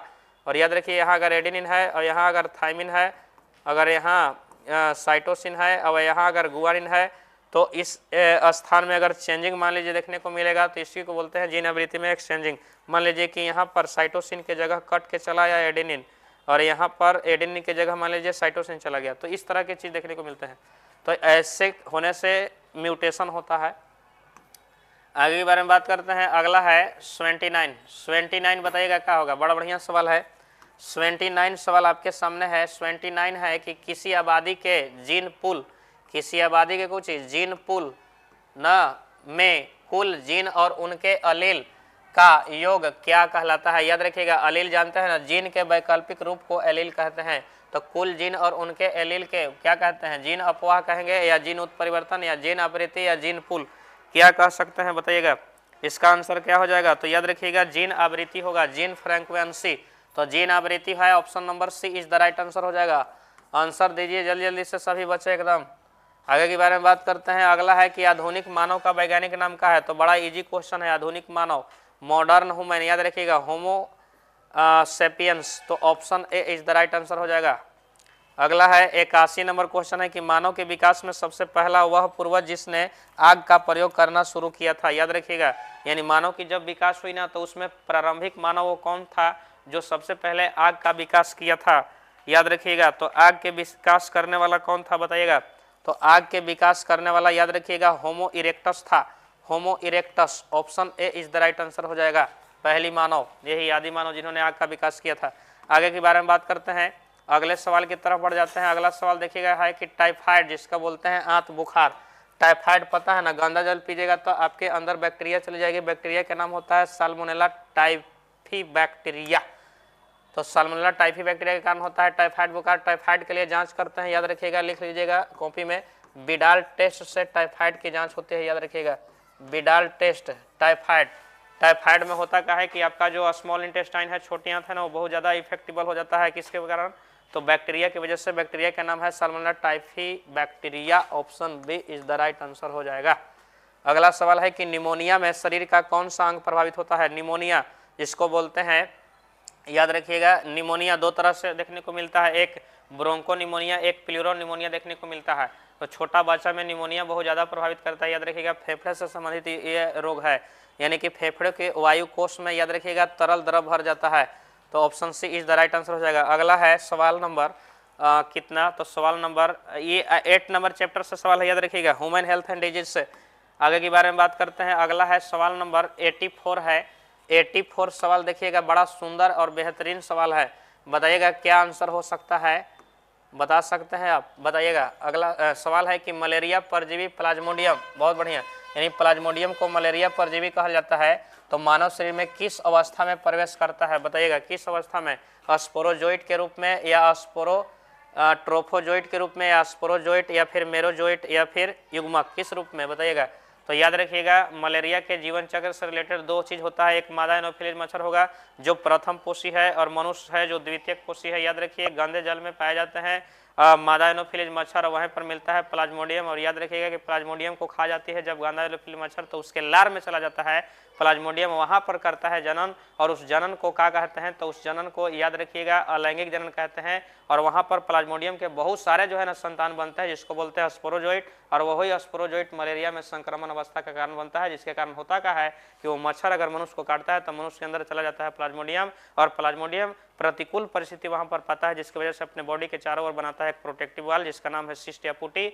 और सिस्ट या पुटी के अंदर उसका न्यूक्लियस का डिवीजन देखने को मिलता है, जिसको बोलते हैं कैरियोकाइनेसिस। फिर उसके बाद सेल डिवीजन देखने को मिलता है, जिसको बोलते हैं साइटोकाइनेसिस। और तब जाकर के बन जाता है एक टॉक्सिन, जिसका नाम है हीमोजोइन, और वही हीमोजोइन टॉक्सिन हमारे आरबीसी को तोड़ देता है। आरबीसी को तोड़ता है तो आरबीसी की संख्या घट जाती है और स्प्लिन बढ़ जाता है। स्प्लिन माने तीली, जिसकी वजह से कभी के साथ बुखार आता है। प्रारंभिक बुखार 103 से 104 डिग्री फ़ारेनहाइट तक होता है। इस चीज को बोलते हैं मलेरिया बुखार। तो स्पोरोजोइट है, तो इसलिए option B is the right answer हो जाएगा। आगे के बारे में बात करते हैं। फिर अगला है 85 की तरफ बढ़ जाते हैं। 85 हम चाह रहे हैं कि थोड़ा सा स्पीड से चले, डिटेल्स भी बताते चले। चलिएगा, अगला सवाल है फाइलेरिया रोग, जिसको बोलते हैं हाथी पांव रोग। आप परिचित होंगे इस रोग से, याद रखिएगा, कृमि के कारण ये रोग होता है। याद रखिए, मलेरिया में सबसे खतरनाक मलेरिया होता है 72 घंटा वाला मलेरिया, जिसको बोलते हैं बिनाइन टर्सियन मलेरिया, जो हड्डी तोड़ बुखार के रूप में आ जाता है, पूरा शरीर में अकड़न पैदा हो जाती है। और उस मलेरिया के प्रजाति का नाम है प्लाज्मोडियम फैल्सीपेरम। याद रखिएगा, प्लाज्मोडियम के 4 प्रजाति होता है, Plasmodium ovale, Plasmodium malariae, Plasmodium vivax, Plasmodium falciparum. दुनिया के 80% लोगों में मलेरिया रोग होता है। मलेरिया से तकरीबन 2 लाख व्यक्ति प्रति वर्ष मर जाते हैं। आगे के बारे में बात करते हैं पूरी दुनिया में। आगे देखो, अगला है 85 है कि फाइलेरिया रोग, जिसको बोलते हैं एलिफेंटियासिस या फिर फाइलेरियासिस। तो याद रखिएगा, जगह कहते हैं हाथी पांव रोग, एक किसके कारण होता है? तो याद रखिएगा, बुचेरिया ब्रैंकोप्टाई कृमि के कारण होता है। एक और कृमि के नाम है बुचेरिया मैलाई। तो याद रखिएगा, बुचेरिया ब्रैंकोप्टाई। तो option B is the right answer हो जाएगा। अगला है 86 है कि वह पदार्थ जो प्रतिरक्षी यानी कि एंटीबॉडी के उत्पादन को उत्तेजित यानी स्टिमुलेट करता है, क्या कहलाता है? बताइएगा क्या कहलाएगा? वह पदार्थ जो एंटीबॉडी को यानी कि प्रतिरक्षा को क्या करेगा? उत्पादन को उत्तेजित माने स्टिमुलेट यानी बढ़ाने का काम करता है, तो उस पदार्थ को क्या कहते हैं? बताइएगा, एंटीबॉडी कहेंगे, या फिर लिम्फोकाइन कहेंगे, या फिर प्रतिजन कहेंगे, या साइटोकाइंस कहेंगे, क्या कह सकते हैं? 86 का बताइएगा जल्दी जल्दी से आंसर। 86 का क्या हो सकता है? 86 तो याद रखिएगा, जो भी एंटीबॉडी है ना, वो एंटीजन के विरुद्ध काम करता है, तो कहीं ना कहीं antigen, option C is the right answer हो जाएगा। अगला सवाल है कि टी लिम्फोसाइट का निर्माण कहाँ होता है? याद रखिएगा, लिम्फोसाइट 2 प्रकार के होता है, एक टी लिम्फोसाइट, एक बी लिम्फोसाइट। याद रखिएगा, लिम्फोसाइट जो किसका टाइप्स देखने को मिलता है? तो WBC के। याद रखिएगा, टी लिम्फोसाइट, बी लिम्फोसाइट दोनों के दोनों बनेंगे कहाँ पे? तो बोन मैरो में, जिसको बोलते हैं अस्थि मज्जा। लेकिन परिपक्व होने के लिए सिर्फ बी लिम्फोसाइट, टी वहाँ पे नहीं परिपक्व होता है, वहाँ से निकल के वो चला आता है कहाँ पे? तो टी लिम्फोसाइट बी नहीं, टी लिम्फोसाइट वहाँ से परिपक्व होने के लिए चला आता है टी फॉर थाइमस ग्लैंड में, समझिएगा। लेकिन बी लिम्फोसाइट बनते वह हैं और परिपक्व भी वही होते हैं, कहाँ? तो बोन मैरो में। तो B for B lymphocyte and B for bone marrow, और T for T lymphocyte and T for thymus. तो सवाल आपका है कि टी लिम्फोसाइट का निर्माण कहाँ होता है? तो चाहे टी लिम्फोसाइट रहे चाहे बी लिम्फोसाइट, इस सब का निर्माण होगा अस्थि मज्जा में, जिसको बोलते हैं बोन मैरो। आप जान रहे हो कि पूरा ब्लड का निर्माण बोन मैरो में होता है, लेकिन किस में, जिसमें हड्डियां हैं उसमें। लेकिन जरा सोचिए कि जो बच्चा अपने माँ के गर्भ में है उसमें ब्लड कहाँ बनते हैं, तो याद रखना है उसके लीवर के मेसोडर्मल पार्ट्स में बनता है। आगे की तरफ बात करते हैं, अगला है 88 सवाल की तरफ बढ़ जाते हैं। बताइएगा 88 सवाल का आंसर क्या होगा। याद रखिए सवाल नंबर बढ़िया है, बहुत ही बेहतरीन सवाल है। बताइएगा क्या आंसर होगा। सवाल है कि माता के दूध यानी कि पीले रंग के तरल पदार्थ यानी कोलोस्ट्रम। याद रखिए कोई भी महिला जब बच्चे को जन्म देती है पहली बार तो उसका दूध पीले रंग का होता है। गाय भैंस बकरी जो भी बात करेंगे ना उसका दूध पीला रंग का होगा। वो दूध को डायरेक्ट पीजिएगा ना तो आप नहीं पचा सकते, क्योंकि उसमें बहुत ज़्यादा हायर प्रोटीन्स पाए जाते हैं और उस प्रोटीन का नाम होता है अल्फा लैक्टो एल्बुमिन प्रोटीन। याद रखिएगा उस प्रोटीन को आप पचा नहीं सकते हैं, इसलिए उसमें लोग मीठा उठा डाल के उसको फाड़ के फेनस वगैरह बना के खा लेता है। ऐसे खाइएगा तो नाभि धर लेगा, बहुत ज़्यादा दिक्कत वाली समस्या देखने को मिलती है वहाँ पे। तो याद रखिएगा कि पहली बार जब महिला अपने बच्चे को जन्म देती है ना तो पहली बार जो संतान दूध पान करता है, अपने माँ के स्तन से दूध पीता है, तो उस दूध में याद रखिएगा पाया जाता है एंटीबॉडी, उसका नाम है IgA यानी इम्यूनोग्लोबुलिन ए। याद रखिएगा, याद रखना है आपको क्या, तो एंटीबॉडी को कहते हैं IG, जिसको बोलते हैं इम्यूनोग्लोबुलिन। 5 प्रकार का एंटीबॉडी होता है, याद रखिएगा। अगर IgE देता ना तो IgE होता है, याद रखिएगा एलर्जी के खिलाफ काम करेगा। IgA जो है ना ये शिशु के लिए बहुत बेहतरीन होता है, जो माँ के दूध में मिलता है, इम्यूनोग्लोबुलिन ए। अब इसको याद करने के लिए आपको हम ट्रिक बताते हैं, इसको याद रखिएगा। गम दे याद रखिएगा। गम दे माने IgG फिर कुछ IgA फिर कुछ IgM फिर कुछ तो IgD फिर कुछ तो IgE।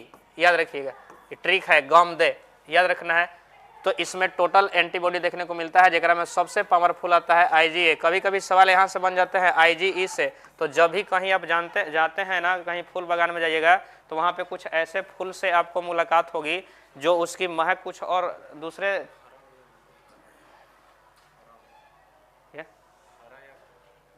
अच्छा ठीक हाँ, तो उस कंडीशंस में आपको कुछ ऐसे महक सूंघने को मिलेंगे जिससे आपको छींक आ जाती है, तो कहीं ना कहीं वो एलर्जी है। तो याद रखिएगा कि उस एलर्जी के विरुद्ध में बनने वाला एंटीबॉडी है IgE। आगे के बारे में बात करते हैं। अगला सवाल देखिए आपके सामने का है, तो अगला सवाल आपके सामने है कि एड्स का कारक HIV सर्वप्रथम किस कोश का परिक्रमण करता है। बहुत बढ़िया सवाल है। एड्स जब होता है ना तो वायरस के कारण होता है, वायरस का नाम है HIV। HIV एक प्रकार का रेट्रोवायरस है जिसको बोलते हैं पक्ष विषाणु। अब बताइए ये किस पे इफेक्ट करता है, तो याद रखिएगा सहायक T लिम्फोसाइट यानी हेल्पर T लिम्फोसाइट को बहुत ज़्यादा इफेक्ट करता है। Option C is the right answer. बहुत ही मस्ट VVI क्वेश्चन है, कई बार क्वेश्चन पूछा हुआ है, सेट में रिपीटेड क्वेश्चन है। आगे के बारे में बात करते हैं। अब अगले सवाल की तरफ बढ़ जाते हैं। अगला सवाल देखिए 90 सवाल है कि ऑन्कोजीन किससे संबंधित है। याद रखिएगा ऑन्कोजीन एक होता है प्रोटोन्कोजीन। देखिएगा मैं आपको बताता हूँ, एक होता है ऑन्कोजीन, पहले सामान्य जीन जनरल जीन जिसका नाम है प्रोटोन्कोजीन। याद रखिएगा जनरल जीन है, जनरल जीन। तो याद रखिए हमारे बॉडी में जो जनरल जीन है ना उसका नाम है प्रोटोन्कोजीन, लेकिन यही जीन अगर डीएफेक्टिबल हो जाएगा तो कहीं ना कहीं वो कैंसर जीन में बदल जाएगा, उसका नाम होता है ऑन्कोजीन। तो ऑन्कोजीन याद रखिएगा ट्यूमर को इंड्यूस करता है। ट्यूमर जरा बोलते हैं गांठ या एकरे बोलते हैं अर्बुद, यही ट्यूमर दो हो जाता है, benign tumour and malignant tumour. याद रखिएगा ट्यूमर जरा से कैंसर होता है। याद रखिएगा हमारे शरीर में अनियमित तरीके से जब सेल डिवीजन होता है ना तो वो कहीं ना कहीं ट्यूमर बन जाता है, वही आगे चल के कैंसर में बदल जाएगा। याद रखिएगा सबसे खतरनाक कैंसर होता है ब्लड कैंसर, जिसको बोलते हैं ल्यूकेमिया। अलग अलग जगह पे कैंसर होगी, अलग अलग नाम है उसका, याद रखिएगा। और कैंसर का इलाज करते हैं, याद रखिएगा ये तकनीक आता है PCR, लेकिन मुख्य रूप से मेन तकनीक है कैंसर के इलाज के लिए कीमोथेरेपी विधि। याद रखिएगा। तो सवाल है कि ऑन्कोजीन किससे संबंधित है, तो अभी मैंने बताया आपको cancer. Option C is the right answer. अगले सवाल की तरफ बढ़ जाते हैं। अगला सवाल है 91 है। 91 सवाल है आपके सामने, बताइएगा क्या आंसर हो सकता है। 91 है कि पशुओं का वह समूह जो वंश यानी कि डिसेंट से संबंधित होता है और कई समान विशेषता जैसे कि समान दिखावट लक्षण साझा करता है कहलाता है। कुछ ही कहलाएगा, बताइएगा। तो एक चीज़ आप याद रखिएगा, आपको एक ही बार में यहाँ से इस तरह के जो भी सवाल मिलेंगे ना आप सोल्व कर दोगे। याद रखिएगा आपको याद रखना है जगत, फिर याद रखना है संघ, फिर याद रखना है वर्ग, जगह संघ, फिर याद रखना है गण, जगह संघ वर्ग, वर्ग गण, फिर याद रखना है कुल, फिर याद रखना है वंश, और फिर याद रखना है जाति। ये तो बड़ा नॉर्मल सवाल है। जाति को बोलते हैं स्पीसीज, याद रखिएगा स्पीसीज, वंश को बोलते हैं ऑर्डर, और कुल को बोलते हैं, याद रखिएगा कुल को बोलते हैं फैमिली, फैमिली, और नहीं वंश को बोलेंगे जीनस, जीनस, याद रखिए गण को बोलते हैं ऑर्डर, और वर्ग को बोलते हैं क्लास, याद रखिएगा, और संघ को बोलते हैं फाइलम, फाइलम जंतु के लिए, अब पादप के लिए लगाते हैं शब्द डिवीजन, और याद रखिएगा जगत के लिए लगाते हैं किंगडम। तो अब देखो इस तरह के सवाल जब भी रहे तो आप आसानी से टिक लगाइएगा। जाति मिलेगा तो बनेगा वंश, वंश से कुल, कुल से गण, गण से वर्ग, वर्ग से संघ, और संघ से जगत। अब बताइएगा सवाल है कि पशु का वह समूह जो वंश से संबंधित होता है, वंश से संबंधित होता है, कई समान विशेषता जैसे कि कुछ कुछ होगा, दिखावट, लक्षण साझा करता है, तो क्या कहलाएगा, तो वंश से संबंधित न है, तो किससे मिलके बना है, तो जाति से। तो option A is the right answer हो जाएगा जाति। चलिए बहुत बढ़िया, जाति। कितना नंबर सवाल था, 91, 91 जाति। तो जाति, अब याद रखिएगा तो जाति किसको निरूपित करता, अच्छा और इसमें है बड़ा घुमा दिया है सवाल को, तो जाति तो स्पेसिस हो गया, तो जाति किसको निरूपित करता है, तो उसके ब्रीड्स को यानी कि नस्ल को। तो इसमें अगर ऑप्शन के अकॉर्डिंग चला जाए तो इसका बेहतरीन आंसर हो सकता है ब्रीड्स, नस्ल, ये भी हो सकता है, लेकिन ये इसको जो है ना फॉलो कर रहा है, यानी अगर ये नहीं रहता तब टिक मारते वहाँ, तो इसलिए इसका मेन आंसर आपका हो जाएगा ऑप्शन के अकॉर्डिंग नस्ल। आगे के बारे में बात करते हैं। 92 है पशुपालन में अंतः प्रजनन जिसको बोलते हैं इन ब्रीडिंग क्यों किया जाता है, तो याद रखिएगा पशुपालन में दो तरह के प्रजनन किया जाता है, एक किया जाता है आउटर ब्रीडिंग, एक किया जाता है इन ब्रीडिंग। याद रखिएगा इन ब्रीडिंग में क्या होता है कि एक ही नस्ल के जो पशु है समझिएगा उनके बीच 4 से 6 पीढ़ी तक क्रॉस कराया जाता है। तो क्रॉस क्यों कराते हैं, तो क्रॉस इसलिए कराते हैं ताकि क्या हो सके, विषम युग्मता बढ़ाने के लिए, या पशु का बल बढ़ाने के लिए, या फिर नस्ल में सुधार के लिए, या फिर सम युग्मता बढ़ाने के लिए, किसके लिए करते हैं बताइएगा। 92, तो याद रखिएगा इसलिए करते हैं ताकि उसका सम युग्मता जो है ना वो बढ़ सके। तो याद रखिएगा होमोजाइगोसिटी को बढ़ाने के लिए ऐसा किया जाता है, सम युग्मता इसलिए क्योंकि एक ही नस्ल के पशु के बीच में कराया जाता है, इसलिए ऐसा होता है। याद रखिएगा पशु प्रजनन केंद्र कहाँ पड़ता है बताइएगा, याद रखिए हरियाणा के करनाल जगह में पशु प्रजनन केंद्र है। कुक्कुट प्रजनन केंद्र मिलता है आपको हिसर घाट में, भुवनेश्वर में, बेंगलोर में, उस जगहों पे मिलता है। अगला है कि निम्नलिखित में से कौन सा मधुमक्खी पालन का उत्पाद नहीं है। मधुमक्खी पालन जरा बोलते हैं एपी कल्चर, एक कहा जाता है। मौन पालन दो तरह से किया जाता है, एक कृत्रिम मधु पेटिका में, अगर मधुमक्खियां प्राकृतिक तरीके से कहीं छाता लगाई है तो वो कहीं ऊंचे बिल्डिंग पर, कहीं कहीं आप सर्किट हाउस पर देखे होंगे उस तरह के चीज़ों को मधुमक्खियां छाता लगाती है, या कहीं कहीं काफ़ी लंबे वृक्ष है उसके टहनियों पर। याद रखिएगा तो मधुमक्खी पालन कौन सा मधुमक्खी पालन का उत्पाद नहीं है बताइएगा। शहद तो होबे करेगा, मोम होबे करेगा, रेशम, अच्छा रेशम बताइएगा, रेशम होगा क्या मधुमक्खी पालन से रिलेटेड, रॉयल जेली होगा, अच्छा तो रॉयल जेली हाँ क्रीम होबे करेगा, रेशम नहीं होगा, रेशम याद रखिएगा सेरीकल्चर से रिलेटेड है, इसलिए ऑप्शन कौन सा हो जाएगा, तो सी इज द राइट आंसर। बाकी मोम भी मिलवे करता है, शहद मिलवे करता है, रॉयल जेली मिलवे करेगा। आगे के बारे में बात करते हैं फिर।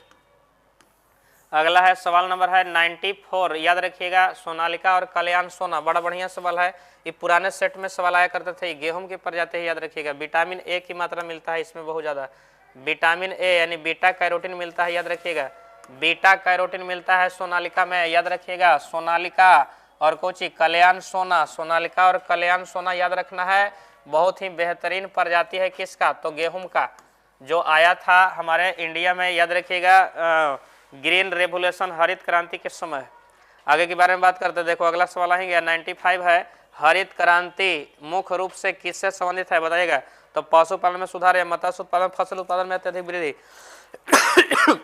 तो याद रखिएगा फसल उत्पादन में अत्यधिक वृद्धि हरित क्रांति के जन्मदाता है, याद रखिएगा भारत में MS स्वामीनाथन, पूरी दुनिया में डॉक्टर नॉर्मल बोरलॉग।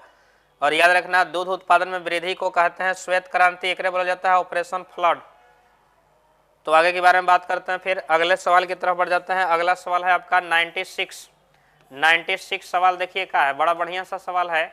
96 सवाल देखिए क्या है, 96 सवाल है आपके सामने कि रोग प्रतिरोधकता, रोग प्रतिरोधकता यानी कि डिजीज रेसिस्टेंस के लिए प्रजनन द्वारा विकसित गोभी की पूसा शुभ्रा किस्म किस रोग के प्रति प्रतिरोधी है? बहुत बढ़िया सवाल है, याद रखिएगा। रोग प्रतिरोधी पादप है, पेस्ट रेजिस्टेंस प्लांट में आता है।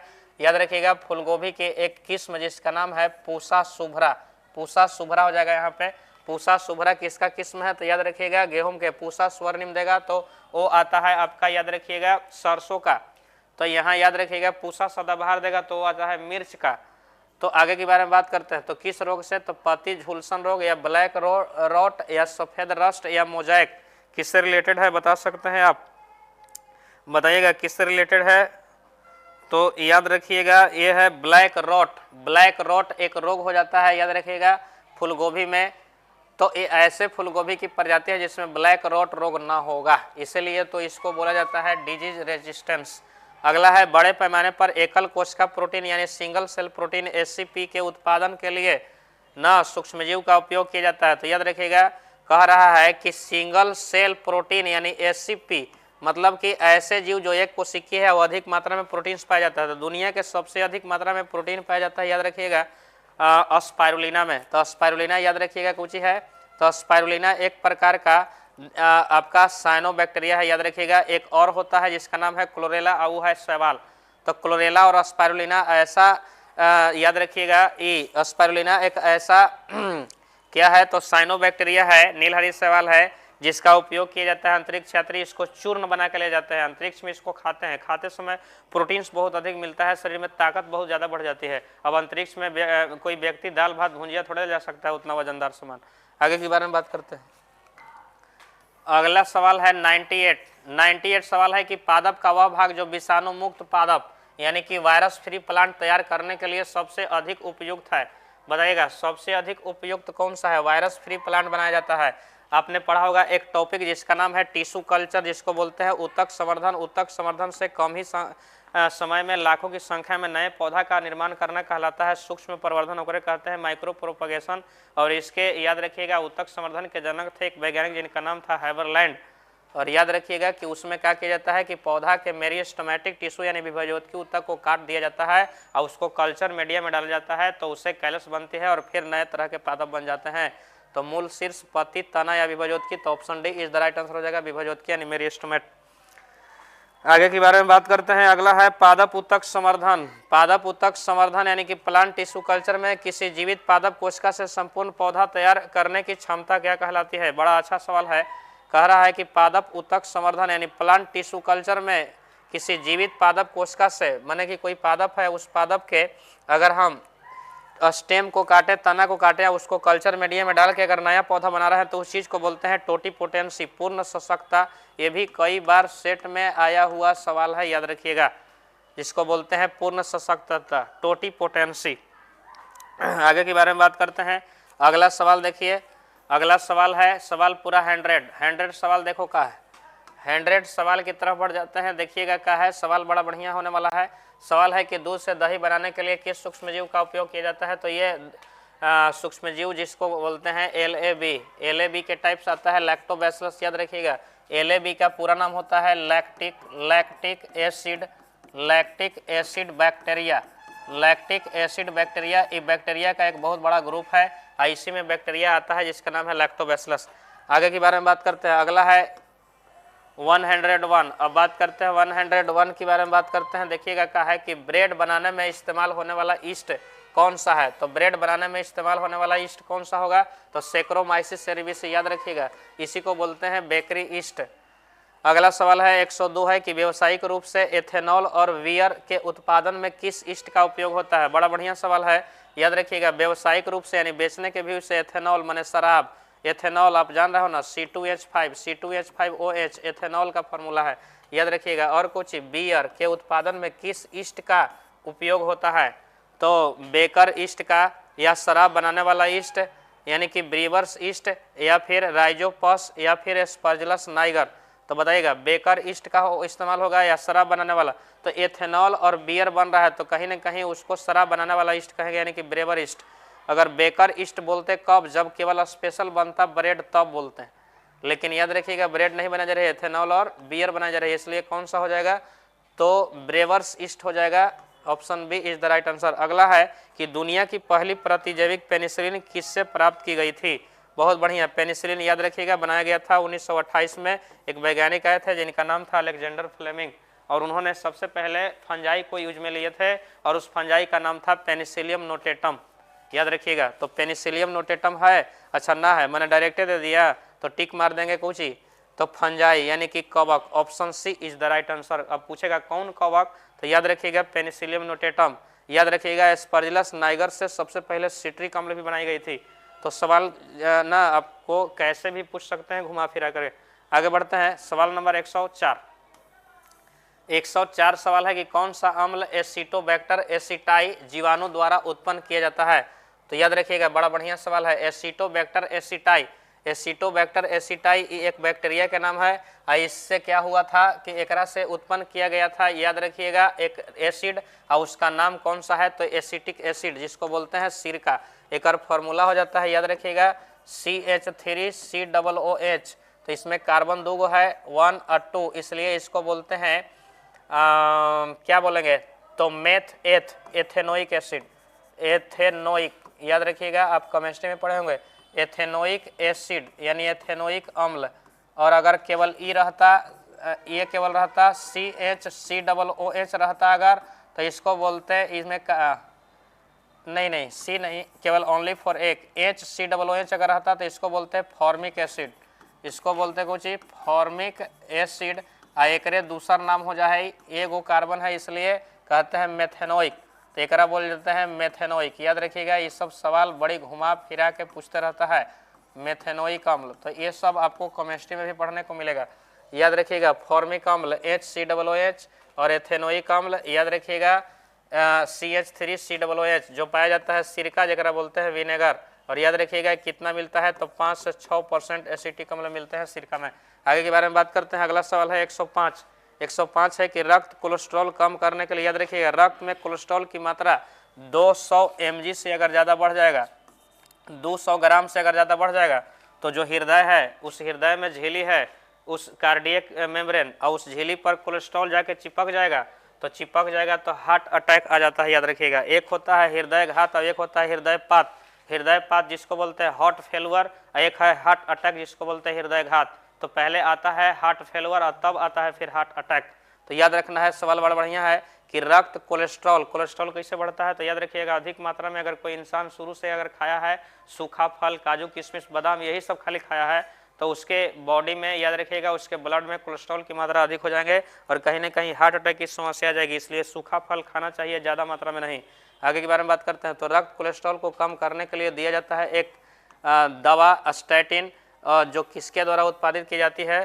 तो याद रखिएगा, वो उत्पादित किया जाता है जीवाणु या पेनिसिलियम नोटेटम या फिर ईस्ट या फिर ट्राइकोमा। तो याद रखिएगा, ईस्ट के द्वारा, ईस्ट का नाम था मोनोस्कस परप्यूरियस ईस्ट।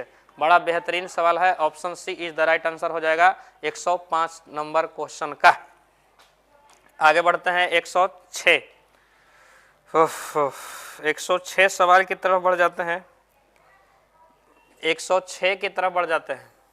106 देखिए है सीवेज। सीवेज एकरा बोलते हैं बाहित मल। आपको पता होना चाहिए, जो भी अगर कहीं गांव है, शहर है, वहाँ पे आप सड़कों पे गंदा जल देखे होंगे, या हम भी कभी कभी क्या करते हैं कि अपने घरों से गंदे पानी को बाहर निष्कासित करते हैं, उस पानी को बोलते हैं सीवेज, ओकरे बोलते हैं बाहित मल। तो बाहित मल के प्राथमिक उपचार में कौन सी क्रियाएं शामिल है? तो याद रखिएगा, बाहित मल के उपचार दो तरीके से करते हैं, एक प्राथमिक और एक द्वितीयक। तो प्राथमिक उपचार में किसी तरह का कोई बैक्टीरिया का यूज नहीं करते हैं, लेकिन द्वितीयक उपचार में बैक्टीरिया और कवक का यूज करते हैं, और बैक्टीरिया कवक दोनों मिल करके उस जल में उपस्थित कार्बनिक चीज़ों को अपघटित कर देते हैं। और उसके लिए बैक्टीरिया को चाहिए क्या? तो ऑक्सीजन, और ऑक्सीजन की जितना डिमांड करता है उसी को कहते हैं BOD वगैरह बोलते हैं, बायोकेमिकल ऑक्सीजन डिमांड, हिंदी में कहते हैं जैव रासायनिक ऑक्सीजन मांग। तो याद रखिएगा, तो सीवेज के प्राथमिक उपचार में कौन सी क्रियाएं होती है? जैविक उपचार या रासायनिक उपचार या छानना अवसादन या सक्रियता अवपंग का निर्माण। तो बताइएगा क्या होगा। तो पहले प्राथमिक उपचार में याद रखिएगा पानी में जो भी अशुद्धियां हैं, जैसे मान लीजिए पॉलीथीन है, कोई भी प्लास्टिक का टुकड़ा वगैरह है, कागज का टुकड़ा, उसको पहले छाना जाता है। तो कहीं ना कहीं छानते हैं और जो मोटा मोटा कण होगा वो नीचे पेंदी तो बैठ जाएगा, तो पेंदी तो बैठना कहलाता है सेडिमेंटेशन वगैरह कहते हैं अवसादन। तो छानना और अवसादन प्रक्रिया संबंधित हो जाएगा। Option C is the right answer हो जाएगा। अगले सवाल की तरफ बढ़ जाते हैं। देखो बीओडी आ गया, अभी ये बता रहे थे बीओडी 107 सवाल है। सवाल ये सब याद रखिएगा काफ़ी इंपॉर्टेंट है, और ये सब सवाल याद रखिएगा बहुत ज़्यादा इंपॉर्टेंट ये सब सवाल है। बीओडी बायोकेमिकल ऑक्सीजन डिमांड का अधिक होना क्या दर्शाता है। तो याद रखिएगा जब भी अगर कहीं पानी में बीओडी अधिक मात्रा में लग रहा है तो इसका मतलब है कि बायोकेमिकल ऑक्सीजन डिमांड यानी डिमांड कर रहा है ऑक्सीजन का कौन, तो कोई सूक्ष्म जीव, किसको तोड़ने के लिए, तो अपशिष्ट पदार्थ को तोड़ने के लिए। तो अपशिष्ट पदार्थ को तोड़ने के लिए अगर कोई सूक्ष्मजीव जितनी मात्रा में ऑक्सीजन का उपयोग करता है वगैरह कहते हैं बीओडी। तो याद रखिएगा कि बीओडी का अधिक होना क्या दर्शाता है, तो जल बहुत स्वच्छ है, नहीं, जल में घुलित ऑक्सीजन की मात्रा अधिक है, नहीं, जल में कार्बनिक पदार्थ की मात्रा अधिक और प्रदूषण भी अधिक है, तो यही आंसर हो जाएगा। तो याद रखिए ऑप्शन सी, यानी इससे संबंधित है कि जल में कार्बनिक पदार्थ अधिक है ना और प्रदूषण अधिक है, उसी कार्बनिक पदार्थ को तोड़ना है तब जाके जल क्या हो जाएगा, साफ हो जाएगा। तो 100 कितना है, तो याद रखिएगा 107 के option C is the right answer है। अगला सवाल है कि बायोगैस जेकरा बोलते हैं मार्स गैस या गोबर गैस भी कहा जाता है। तो याद रखिएगा बायोगैस का मुख्य घटक क्या है, तो बायोगैस के मुख्य घटक पूछ दिया। तो बायोगैस में याद रखिएगा बहुत सारा गैस होता है, कार्बन डाइऑक्साइड भी होता है, मीथेन भी होता है, हाइड्रोजन भी होता है और ऑक्सीजन भी होता है। तो बायोगैस पूछा है, तो बायोगैस में सबसे ज़्यादा तो ऐसा मीथेन की मात्रा होता है, तो मुख्य घटक पूछ दिया, तो इसलिए option B is the right answer हो जाएगा मीथेन, जिसको बोलते हैं CH4। अगर यही ग्रीन हाउस गैस रहता तो वहाँ पे टिक मारते कार्बन डाइऑक्साइड, लेकिन यहाँ पे आंसर हो जाएगा याद रखिएगा मीथेन। आगे के बारे में बात करते हैं। जीवाणु जो बायोगैस के उत्पादन के लिए गोबर में यानी कैटल डंग में पाए जाते हैं क्या कहलाते हैं। याद रखिएगा जीवाणु जो बायोगैस के उत्पादन के लिए, तो याद रखिएगा आपने पढ़ा होगा कि कोई भी मवेशी अगर है तो उस मवेशी के जो अमाशय है ना वो 4 भागों में बटा होता है। प्रथम अमाशय को कहते हैं रुमेन। आओ याद रखिए मवेशी खाती क्या है, तो याद रखिएगा मवेशी खाते हैं जो भी घास भूसा, तो घास भूसा तो कहीं ना कहीं प्लांट है घास भूसा, और याद रखिएगा कि प्लांट में सेल वाल बना होता है सेलुलोज का, और सेलुलोज को पचाने के लिए उनके पास पाया जाता है एक बैक्टीरिया, उनके किसमें, तो अमाशय में, प्रथम अमाशय में, और उसी बैक्टीरिया का नाम है मिथेनोकोकस बैक्टीरिया। वही मिथेनोकोकस है मिथेनोजेन बैक्टीरिया के परिवार, और मिथेनोजेन बैक्टीरिया है नहीं है, अच्छा है ये, तो टिक मार दो, option D is the right answer हो जाएगा। आगे के बारे में बात करते हैं। अब अगला सवाल है 110। अगला है 110 सवाल है कि लेग्यूम पादप की जड़ों में नाइट्रोजन स्थिरीकरण नाइट्रोजन फिक्सेशन। याद रखिएगा जितने भी दलहनी पादप होते हैं ना उनको चाहिए ग्रोथ करने के लिए नाइट्रोजन, और याद रखिएगा चावल को भी नाइट्रोजन चाहिए। चावल यानी धान के आप क्यारियों में देखे होंगे छोटा छोटा सवाल बड़ी मानी हो जाता है, उसका नाम होता है साइनोबैक्टीरिया, वगैरह कहते हैं नीलहरी सवाल, लेकिन वहाँ से सवाल नहीं है, सवाल है लेग्यूम पादप। लेग्यूम पादप में याद रखिएगा मटर आ जाता है, तो लेग्यूम पादप की जड़ में नाइट्रोजन स्थिरीकरण करने वाला जीवाणु कौन सा होगा, तो याद रखिएगा राइजोबियम होता है।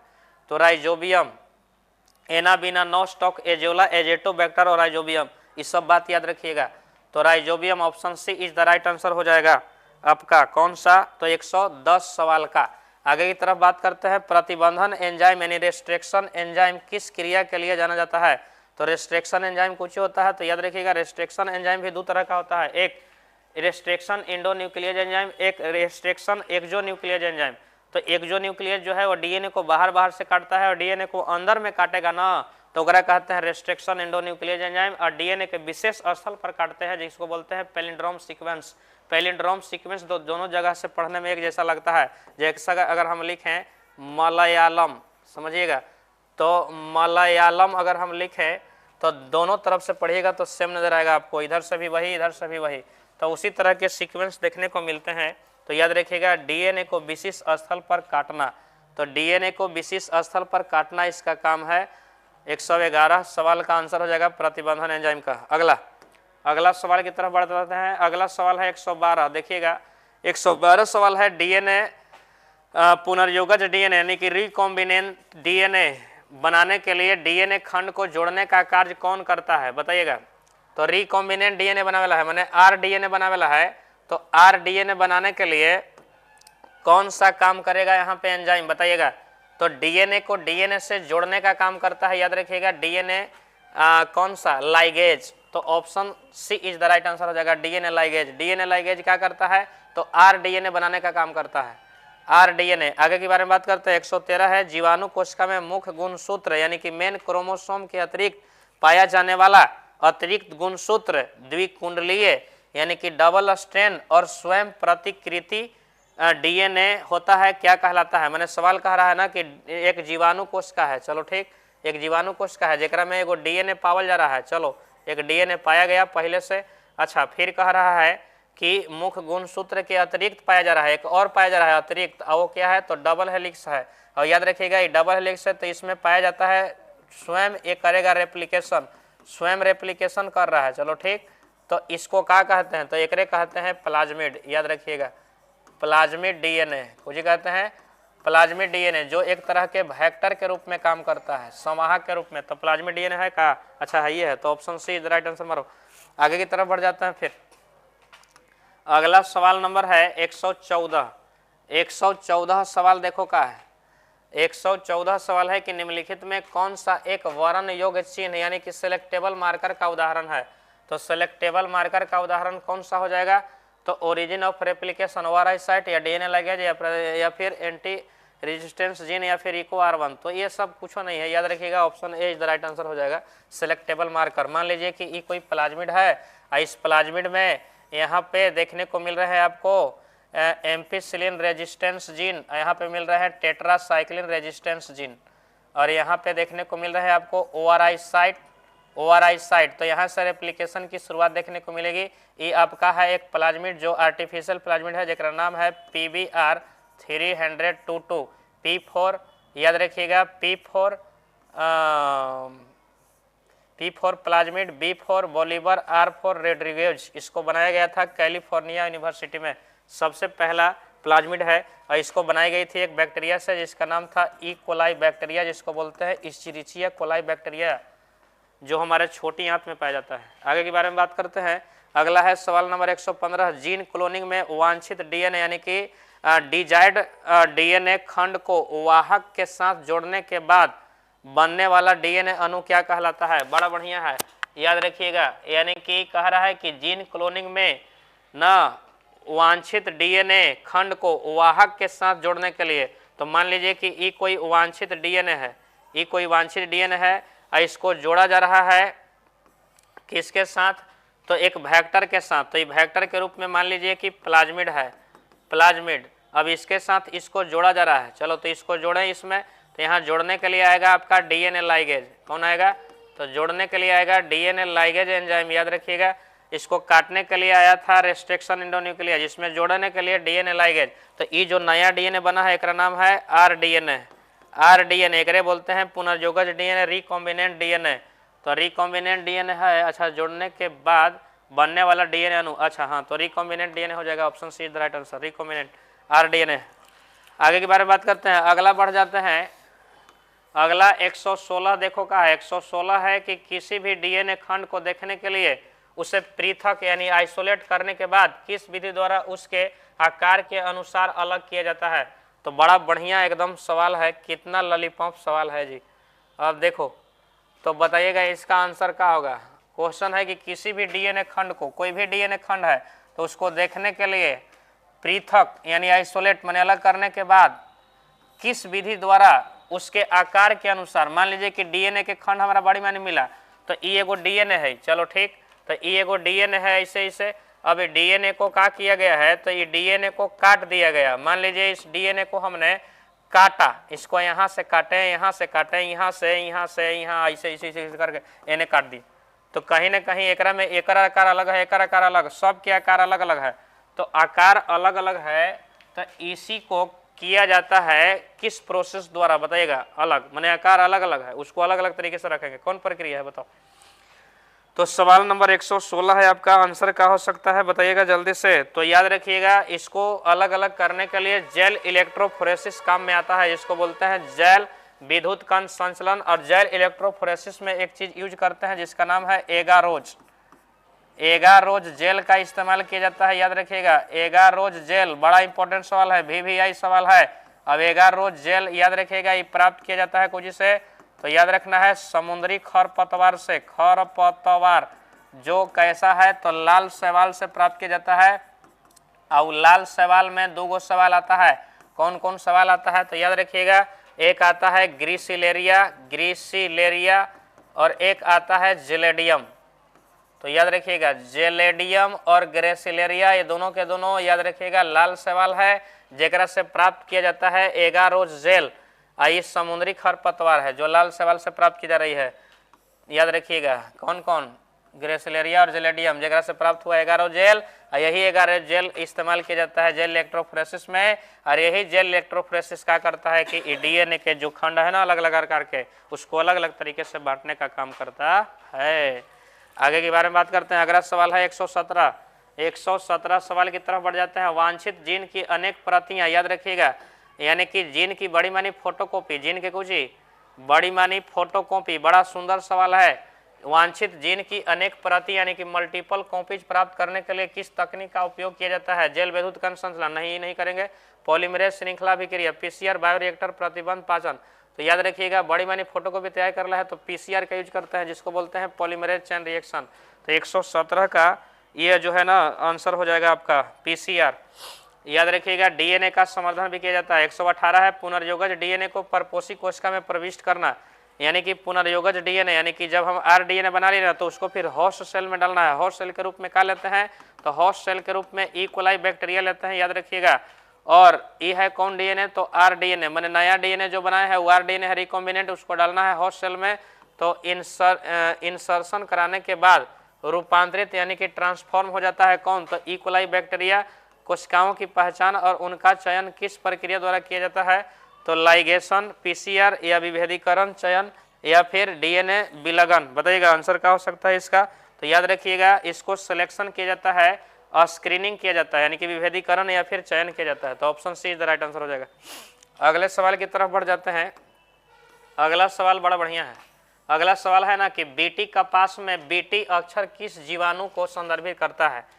याद रखिएगा बीटी का मतलब है बैसिलस थ्रुंजिएंसिस, जो एक बैक्टीरिया का नाम था जिसके अंदर पाया जाता है एक जीन जिसका नाम है कराइजिन, और वही कराइजिन को डाला गया था कपास में, उस कपास का नाम है बीटी कपास। और याद रखिएगा वो कपास कैसा हुआ तो पेस्ट रेजिस्टेंस प्लांट बना, पेस्ट रेजिस्टेंस जिसको बोलते हैं पीड़क प्रतिरोधी पौधा। तो पीड़क प्रतिरोधी पौधा का एग्जाम्पल आता है बीटी कपास, BT brinjal, BT soybean, BT टमाटर, बीटी ब्रिंजाल सब आता है। तो याद रखिएगा Bacillus thuringiensis, option B is the right answer हो जाएगा। अगले सवाल की तरफ बढ़ते हैं। अगला सवाल आपका है कि बीटी टॉक्सिन जीन द्वारा संश्लेषित प्रोटीन कीट को कैसे मारता है? तो याद रखिएगा यह उनके पाचक एंजाइम को निष्क्रिय कर देगा, यानी कि बीटी टॉक्सिन जो है ना तो बीटी टॉक्सिन जीन द्वारा संश्लेषित प्रोटीन कीट को कैसे मारता है, माने कीट के शरीर में अगर चला जाता है, याद रखिए टॉक्सिन, बीटी टॉक्सिन जिसको बोलते हैं क्राइजिन, और आगे जाकर के पीएच मान कैसा तो क्षारीय पीएच मान पर याद रखिएगा सक्रिय हो जाता है और उसके आंत के एपिथेलियम पार्ट में छेद उत्पन्न कर देता है, जिसके आंत में पानी भर जाता है कीड़ों के आंत में और कीट मर जाता है। तो यह निष्क्रिय अवस्था में होता है जो कीट के क्षारीय पीएच में सक्रिय हो जाता है और मार देता है। Option B is the right answer हो जाएगा। अगले सवाल की तरफ बढ़ जाते हैं। अब अगला सवाल देखिए, सवाल नंबर है 121। 121 सवाल देखिए क्या है। 121 सवाल है कि ट्रांसजेनिक पादप यानी कि ट्रांसजेनिक प्लांट के निर्माण के लिए किस जीवाणु का टीआई प्लाज्मिड उपयोग किया जाता है? तो टीआई प्लाज्मिड याद रखिएगा उपयोग किया जाता है एक बैक्टीरिया जिसका नाम था एग्रोबैक्टीरियम ट्यूफिमेरियम। याद रखिएगा agrobacterium tumefaciens, agrobacterium tumefaciens bacteria है जिससे निकाली गई थी टीआई प्लाज्मिड। टीआई का मतलब है ट्यूमर इंड्यूसिंग प्लाज्मिड, याद रखिएगा tumour inducing plasmid, tumour inducing यानी कि जो अर्बुद को उत्पन्न करता है, ट्यूमर को। आगे के बारे में बात करते हैं। अगला सवाल है आपका 122 है आरएनए अंतःक्षेपण यानी आरएनए इंटरफ्रेंस, आरएनए माने आरएनए इंटरफ्रेंस तकनीक का उपयोग किस पौधा को सूत्रकृमि का नाम था मेलवाडिगाइन इकोग्निसा, याद रखिएगा ना, मेलवाडिगाइन इकोग्निसा जो किस में देखने को मिल रहे थे तो तंबाकू के प्लांट में, इकोग्निसा से बचाने के लिए किया जाता है। तो याद रखिएगा तंबाकू। टोबैको प्लांट में मिलते हैं एक कृमि जिसका नाम था मेलवाडिगाइन इकोग्निसा, और मेलवाडिगाइन इकोग्निसा कृमि से बचाने के लिए किसको, तंबाकू को, उसमें किया जाता है आरएनए अंतःक्षेपण, मतलब कि मेलवाडिगाइन इकोग्निसा कृमि के डीएनए है जो आरएनए बनाएगा, और आरएनए से प्रोटीन्स बनने की प्रोसेस को रोक दिया जाता है आरएनए स्टेज पर ही। इसी को बोलते हैं आरएनए इंटरफेरेंस या फिर जीन साइलेंसिंग प्रोसेस भी कहा जाता है इसको। आगे के बारे में बात करते हैं। अगला क्वेश्चन है आपका 123 है कि मानव इंसुलिन के 2 पॉलीपेप्टाइड श्रृंखला कौन सी है। तो मानव इंसुलिन के 2 पॉलीपेप्टाइड श्रृंखला थे, ए चैन बी चैन। याद रखिएगा ए चैन माने अल्फा चैन, बी चैन माने बीटा चैन। तो याद रखिएगा आपको ए चैन और कुछ बी चैन। याद रखिएगा सी चैन जो निष्क्रिय था, तो ए श्रृंखला और बी श्रृंखला हो जाएगा। Option C is the right answer हो जाएगा। 123 सवाल का आंसर हो जाएगा आपका ए श्रृंखला और बी श्रृंखला। याद रखिएगा सबसे पहला मानव इंसुलिन बनाया गया था एली लिली कंपनी, जो बनाया था आपको 1983 में अमेरिका की एली लिली कंपनी थी, वहां पे बना था इंसुलिन जिसको बोला जाता है ह्यूमलिन। तो याद रखिएगा ह्यूमलिन सबसे पहला एली लिली कंपनी बनाया था। आगे के बारे में बात करते हैं फिर। याद रखिएगा विश्व मधुमेह दिवस मनाया जाता है 14 नवंबर को। इस बात को याद रखिएगा, इंसुलिन की कमी के कारण हमारे शरीर में एक रोग होता है जिसको बोलते हैं मधुमेह, डायबिटीज रोग। आगे के बारे में बात करते हैं। डायबिटीज मेलाइटिस रोग आप जान रहे होंगे। अगला है 124 प्रो इंसुलिन। याद रखिएगा यानी कि पहले इंसुलिन जो बनाई गई थी, हालांकि वो जब कंपनी नहीं आया था तो उससे पहले इंसुलिन बनाई जाती थी सुअर से। तो याद रखिए प्रो इंसुलिन में कौन सी अतिरिक्त पॉलीपेप्टाइड श्रृंखला होती है जिसे परिपक्व इंसुलिन बनने के दौरान हटा दिया जाता है। तो याद रखिएगा सी पेप्टाइड, यानी कि एक सी चैन होता है जो इनएक्टिव चैन रहता है और इसी को हटा दिया जाता है जब प्रो इंसुलिन से इंसुलिन जब बनाया जाता है तब। अगला है 125 क्वेश्चन आपके सामने है कि 1990 में जीन चिकित्सा यानी कि जीन थेरेपी द्वारा उपचारित पहली 4 वर्षीय लड़की पर, याद रखिएगा बहुत बढ़िया सवाल है, यह भी VVI सवाल है, NCERT का सवाल है। याद रखिएगा उपचारित पहली बार मैंने 1990 में पहली बार उपचारित की गई थी, एक डॉक्टरनी थी जिसका नाम था शांति देव सिल्वा। याद रखिएगा वो 4 वर्षीय लड़की पर एक रोग का इलाज की थी और उस रोग का नाम था एडीए जो अस्किड हार्मोन्स की कमी के कारण हो जाता है। याद रखिएगा, और एडीए जिसको बोलते हैं एडिनोसिन डीएमिनेज। तो एडिनोसिन डीएमिनेज जिसमें याद रखिएगा IQ लेवल जो है ना घट जाता है। आगे के बारे में बात करते हैं। अगला सवाल याद रखिएगा, अगला सवाल नंबर है 126 मॉलिक्यूलर डायग्नोसिस। याद रखिएगा जिसको बोलते हैं आणविक निदान। तो मॉलिक्यूलर डायग्नोसिस 2 तरह से होता है, एक मॉडर्न होता है और एक आपका होता है क्या, तो एंशिएंट प्राचीन में। जिसे मान लीजिए ब्लड टेस्ट करा रहे हैं तो सब प्राचीन है, लेकिन मॉडर्न में आता है आपका PCR, एलिसा टेस्ट, याद रखिएगा MRI, उसी में आता है सब। तो आणविक निदान यानी मॉलिक्यूलर डायग्नोसिस में निम्नलिखित में किसका उपयोग किया जाता है। तो याद रखिएगा आणविक निदान में किसका उपयोग होगा जी, तो PCR होबे करेगा, ऑटो रेडियोग्राफी होबे करेगा, एलिसा होबे करेगा। तो उपरोक्त सभी हो जाएगा आणविक निदान में। तो याद रखिएगा उपरोक्त सभी आणविक निदान में सभी हो जाएगा। तो चलिए बहुत अच्छा, आगे के बारे में बात करते हैं। अब अगला है 127 सवाल की तरफ बढ़ जाते हैं। 127 नंबर सवाल है कि पहला परजीवी, याद रखिएगा ट्रांसजेनिक, पहला परजीवी यानी कि ट्रांसजेनिक गाय कौन, तो रोजी, पहला ट्रांसजेनिक गाय याद रखिएगा रोजी, जिसका जन्म कब हुआ था, तो 1997 में बनाई गई थी सबसे पहले रोजी। जिसके दूध में कौन सा प्रोटीन पाया जाता है, तो याद रखिएगा अल्फा लैक्टो एल्बुमिन प्रोटीन। तो याद रखिएगा ये बढ़ गया था दूध में 2.4 लीटर पर ग्राम, लीटर नहीं ग्राम पर लीटर, ग्राम पर लीटर माने 1 लीटर गाय के दूध में 2.4 ग्राम मिलते हैं प्रोटीन। याद रखिएगा मानव जिसको अल्फा लैक्टोबिन प्रोटीन कहते हैं, लेकिन यही अल्फा 1 एंटीट्रिप्सिन रहता जिसका इलाज किया जाता है एम्फीसीमा रोग के इलाज में, और वो अल्फा 1 एंटीट्रिप्सिन जो मिलता है ना वो भेड़ में मिलता है, और भेड़ की प्रजाति का नाम था डॉली, लेकिन यहाँ सवाल है गाय की प्रजाति से। अगले सवाल की तरफ बढ़ते हैं। अगला सवाल आपके है सामने 128 जैव प्रौद्योगिकी यानी बायोटेक्नोलॉजी से संबंधित अनुसंधान, इसको बोलते हैं रिसर्च और ट्रांसजेनिक जीव के प्रवर्तन यानी कि इंट्रोडक्शन। समझिएगा कि वैधता यानी कि वैलिडिटी और नैतिकता यानी कि एथिक्स से संबंधित निर्णय लेने के लिए भारत सरकार द्वारा स्थापित संगठन कौन सी है। यानी कह रहा है कि बायोटेक्नोलॉजी से संबंधित रिसर्च जो है ना और ट्रांसजेनिक जीव जो है तो उसके अगर इंट्रोडक्शन अगर हमें कराना है, उसके वैलिडिटी के बारे में बात करना है, उसके एथिक्स यानी नैतिकता के बारे में बात करना है तो हमें निर्णय लेना होगा। तो किससे निर्णय लेना होगा, तो भारत सरकार द्वारा स्थापित एक ऑर्गेनाइजेशन है और वो कौन सा है, तो याद रखिएगा वो है GEAC genetic engineering approval committee. तो GEAC option B is the right answer हो जाएगा। GEAC तो option B is the right answer हो जाएगा। मैंने कोई भी चीज़ अगर हम उत्पाद बना रहे हैं ना तो उसको मार्केट में लाना है तो हमें सबसे पहले जो है ना अप्रूवल लेना पड़ेगा, उसके लिए हमें अलाउ लेना पड़ेगा, परमिशन लेना पड़ेगा। वो एक ऑर्गेनाइजेशन है जिसका नाम है जेनेटिक इंजीनियरिंग अप्रूवल कमेटी। आगे के बारे में बात करते हैं। अगला सवाल नंबर है 129 और 129 सवाल देखिएगा क्या है।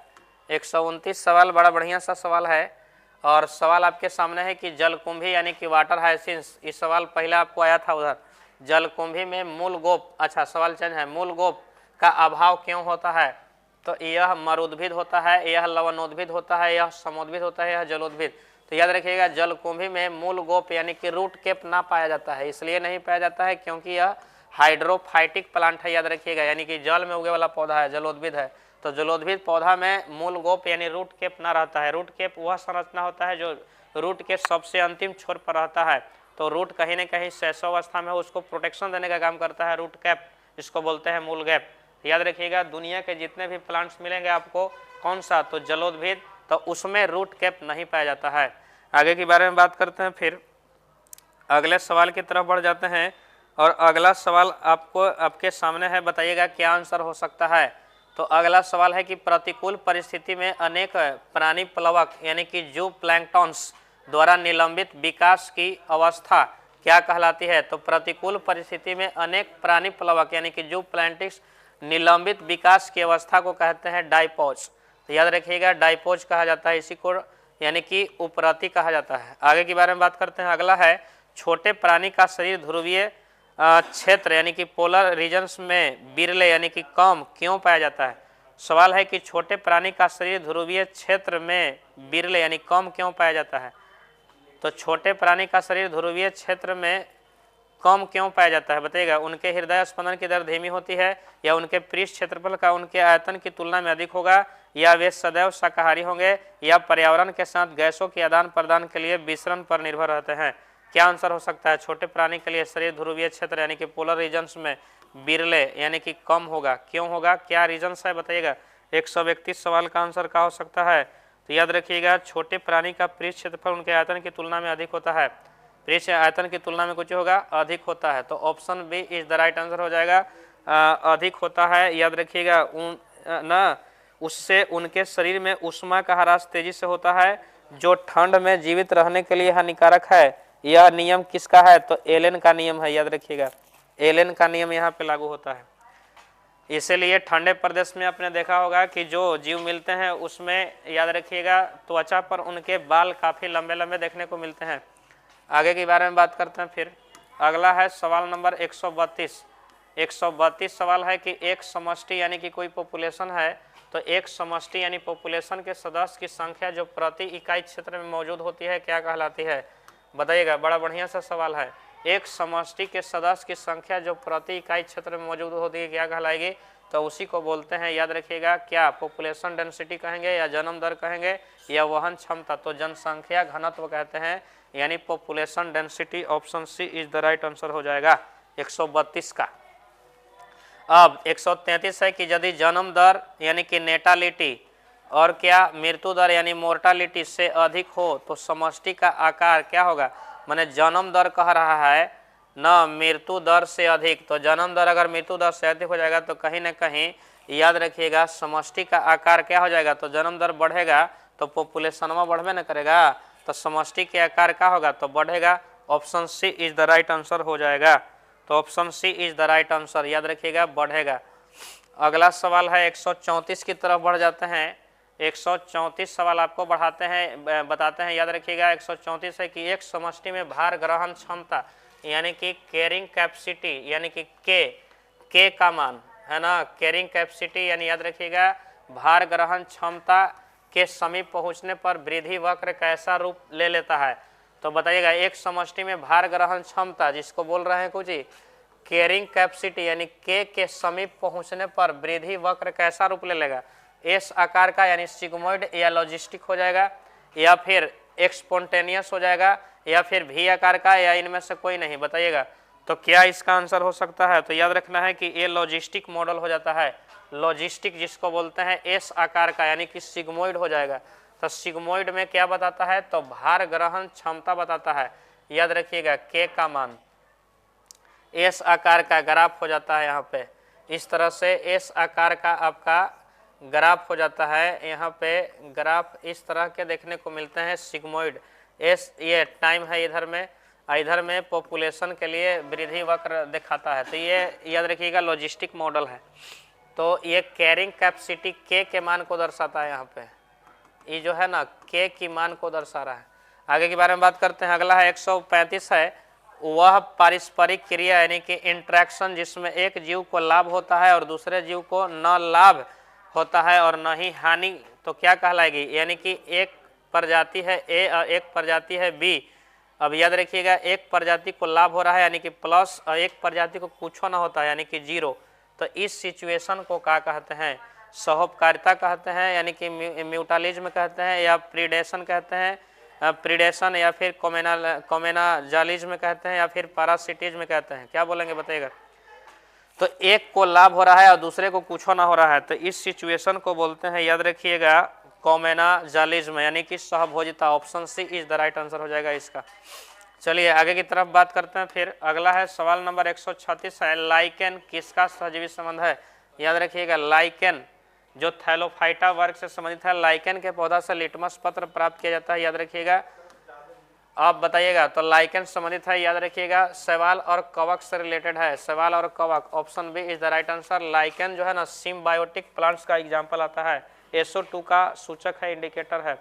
आगे के बारे में बात करते हैं। अगले सवाल की तरफ बढ़ जाते हैं। अगला सवाल आपके सामने है 137। याद रखिए कंपटीशन जिसको बोलते हैं स्पर्धा। तो याद रखिएगा स्पर्धा में क्या होता है? कंपटीशन में तो जब भी कंपटीशन होगी तो जाति ए और जाति बी दोनों को नुकसान होगी। याद रखिएगा, तो दोनों प्रजाति को लाभ होता है? नहीं। एक को लाभ और दूसरे को हानि? नहीं। एक को लाभ और दूसरे पर कोई प्रभाव? नहीं, ये भी नहीं होगा। दोनों प्रजाति को हानि होती है। तो याद रखिएगा कंपटीशन में दोनों प्रजाति को हानि। Option D is the right answer हो जाएगा। आगे के बारे में बात करते हैं। अब आगे के बारे में बात करते हैं। अगला है चंदन का पौधा किसका उदाहरण है? बताइएगा।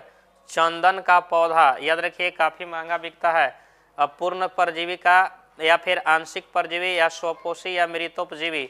तो याद रखिएगा चंदन का पौधा जो है ना पार्शियल पैरासाइट है, यानी कि आंशिक परजीवी का एग्जाम्पल आता है, पूर्ण रूप से परजीवी नहीं है। तो option B is the right answer हो जाएगा।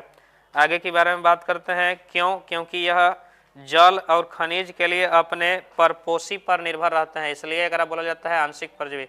अगला है कि पारितंत्र में ऊर्जा का मुख्य स्रोत क्या है? पारितंत्र जगह बोलते हैं इकोसिस्टम, आपको पता है। पारितंत्र जो सजीव और पर्यावरण के बीच रिलेशन को दर्शाता है, आप जान रहे हो। पारितंत्र जो शब्द दी गई थी 1935 में दिया गया था। याद रखिएगा एक वैज्ञानिक थे जिनका नाम था एजी टांसले। एजी टांसले वैज्ञानिक ने सबसे पहले इकोसिस्टम वर्ड दिए थे। और याद रखिएगा इसमें ऊर्जा का मुख्य स्रोत क्या होगा? तो सोलर एनर्जी होगा, सूर्य का प्रकाश होगा। आगे की तरफ हम बढ़ जाते हैं। फिर कितना हो गया? 139। आगे है 140। 140 सवाल देखो का 140 है कि पारितंत्र की दो वनस्पति यानी कि वेजिटेशन के बीच का संक्रमण भाग यानी कि ट्रांजिशन जोन क्या कहलाता है? बताइएगा। सवाल बड़ा बढ़िया है कि पारितंत्र की दो वनस्पतियों के बीच का संक्रमण भाग क्या कहलाएगा? तो दो वनस्पतियों के बीच का संक्रमण भाग क्या कहलाता है? बताइएगा। इकोटोन कहलाएगा। क्या कहलाएगा? जल्दी जल्दी से आंसर दो इसका। तो याद रखिएगा इकोटोन कहलाएगा। Option C is the right answer हो जाएगा। अगला है 141। निम्नलिखित में से कौन पारिस्थितिकी तंत्र का जैविक घटक है? तो जैविक घटक जिसको बोलते हैं सजीव और अजैविक घटक जिसको बोलते हैं निर्जीव। पारितंत्र के दो घटक मिलते हैं। तो जैविक घटक यानी सजीव तो कहीं ना कहीं उत्पादक हो जाएगा, यानी कि प्रोड्यूसर। और उत्पादक कौन होता है? तो याद रखिएगा all green plant, all green plants यानी कि सारे हरे पादप। चलो आगे के बारे में बढ़ जाते हैं। अगले सवाल की तरफ बढ़ते हैं। और अगला सवाल है सवाल नंबर 142। 142 सवाल है, याद रखिएगा। 142 देखिए क्या है, तो 142 सवाल नंबर है, लगता है शायद लिंगडेन एक वैज्ञानिक थे, याद रखिएगा। एक खास श्रृंखला में एक परपोषी स्तर यानी ट्रॉपिक लेवल से अगले पोषी स्तर पर ऊर्जा का कितना प्रतिशत हस्तांतरण होता है, यह नियम लिंडमैन द्वारा दिया गया था। तो कितने, तो याद रखिएगा 10% ऊर्जा अगले पोषी स्तर पर मिलते हैं। आगे के बारे में बात करते हैं। अगला है क्वेश्चन नंबर 143 है कि किसी घास स्थल में खरगोश द्वारा नए जैविक पदार्थ बनने की दर को क्या कहते हैं। बहुत बढ़िया, मान लीजिए कोई खरगोश है और वो खरगोश ने ना 5 केजी गाजर खा ली, तो उसकी 5 केजी जो है ना भार बढ़ गया, तो बताइएगा वो कौन सा उपभोक्ता में आ जाएगा। तो सेकेंडरी प्रोडक्टिविटी कहलाएगा, द्वितीयक उत्पादकता कहलाएगा। द्वितीयक उत्पादकता समझिएगा, यह द्वितीयक उत्पादकता में आ जाएगा। Option B is the right answer हो जाएगा इसका। आगे के बारे में बात करते हैं। अगला है, बताइएगा अगला का है कि पारितंत्र में ऊर्जा का प्रवाह कैसा होता है। तो पारितंत्र में ऊर्जा का प्रवाह देखने को मिलेगा कैसा, तो मान लीजिए कि अगर यहाँ पे हम लिखे हैं ग्रास, यहाँ पे मान लीजिए हमने लिखा ग्रास और ग्रास को खा रहा है कौन सा, तो याद रखिएगा ग्रास को खाया इंसेक्ट माने कीड़े खाए। अब कीट को कौन खा रहे हैं, तो फ्रॉग। कीट को कौन खाया, फ्रॉग। फ्रॉग को कौन खाया है, स्नेक। अब स्नेक को कौन खाया है, तो काइट चील, या फिर बोलेंगे हॉक बाज। तो याद रखिएगा काइट, चील या बाज। तो बताइएगा ग्रास को खाया इंसेक्ट, इंसेक्ट को फ्रॉग, फ्रॉग को स्नेक, और इसको ये। तो कहीं ना कहीं ऊर्जा का याद रखिएगा स्थानांतरण वन डायरेक्शन में मिल रहा है, यानी कि एक दिशीय, यूनिडायरेक्शनल, तो एक दिशीय प्रवाह। लेकिन यही अगर बहुत सारा याद रखिएगा मिलेगा क्या, इस चीज को क्या बोलते हैं, जिसको कहते हैं फूड चैन। तो बहुत सारा अगर फूड चैन आपस में अगर आड़े टेढ़े क्रम से अगर जुड़ जाए तो वो बन जाता है फूड वेब, जिसको बोलते हैं आहार जाल। और आहार जाल में बहुदिशीय प्रवाह देखने को मिलता है। आगे के बारे में बात करते हैं। अगला है 145, प्राकृतिक पारिस्थितिकी तंत्र में अपघटन यानी कि डिकम्पोजिशन मुख्य रूप से किसके द्वारा होता है, बताइएगा। प्राकृतिक पारिस्थितिक में अपघटन मुख्य रूप से किसके द्वारा होगा, हरे पौधा द्वारा या शैवाल लाइकन या जीवाणु कवक या मांसाहारी जंतु द्वारा होगा। 145 सवाल का आंसर बताइएगा क्या होगा। तो याद रखिएगा अपघटन पूछ रहा है ना, डिकम्पोजिशन, तो कहीं ना कहीं कवक और क्या हो जाएगा, तो जीवाणु। Option C is the right answer हो जाएगा 145 का। आगे की तरफ बात करते हैं। अगला है सवाल नंबर 146।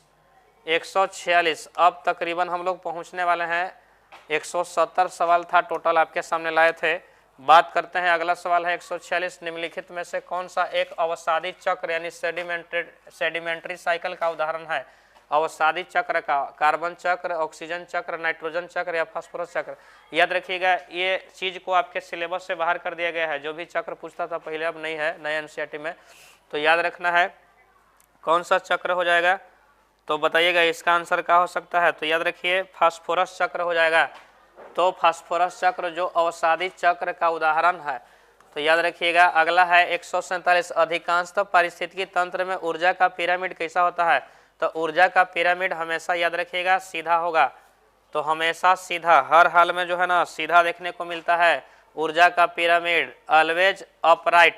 याद रखिएगा जैसे अगर हम बात करें एक पिरामिड के बारे में, तो हम बात करें कि यहाँ पे क्या है, तो यहाँ पे ट्री है। अब इस ट्री को खाने के लिए यहाँ पे कौन आ गया, तो ट्री को खाने के लिए नहीं, टाइगर नहीं, यहाँ पे ट्री को खाने के लिए आ गया डियर, समझिएगा हिरन। अब इसको खाने के लिए आ गया टाइगर, याद रखिएगा। तो यहाँ से ऊर्जा आपको इसमें गया और यहाँ से ऊर्जा इसमें गया, तो कहीं ना कहीं ऊर्जा आपको सीधे क्रम में मिल रहे हैं। ये जो बन रहा है इस चीज़ को बोलते हैं इकोलॉजिकल पिरामिड, तो हमेशा सीधा बनता है। आगे के बारे में बात करते हैं। अगला 148 है कि जलीय पारितंत्र यानी एक्वाटिक इकोसिस्टम में जीव भार का पिरामिड कैसा होता है।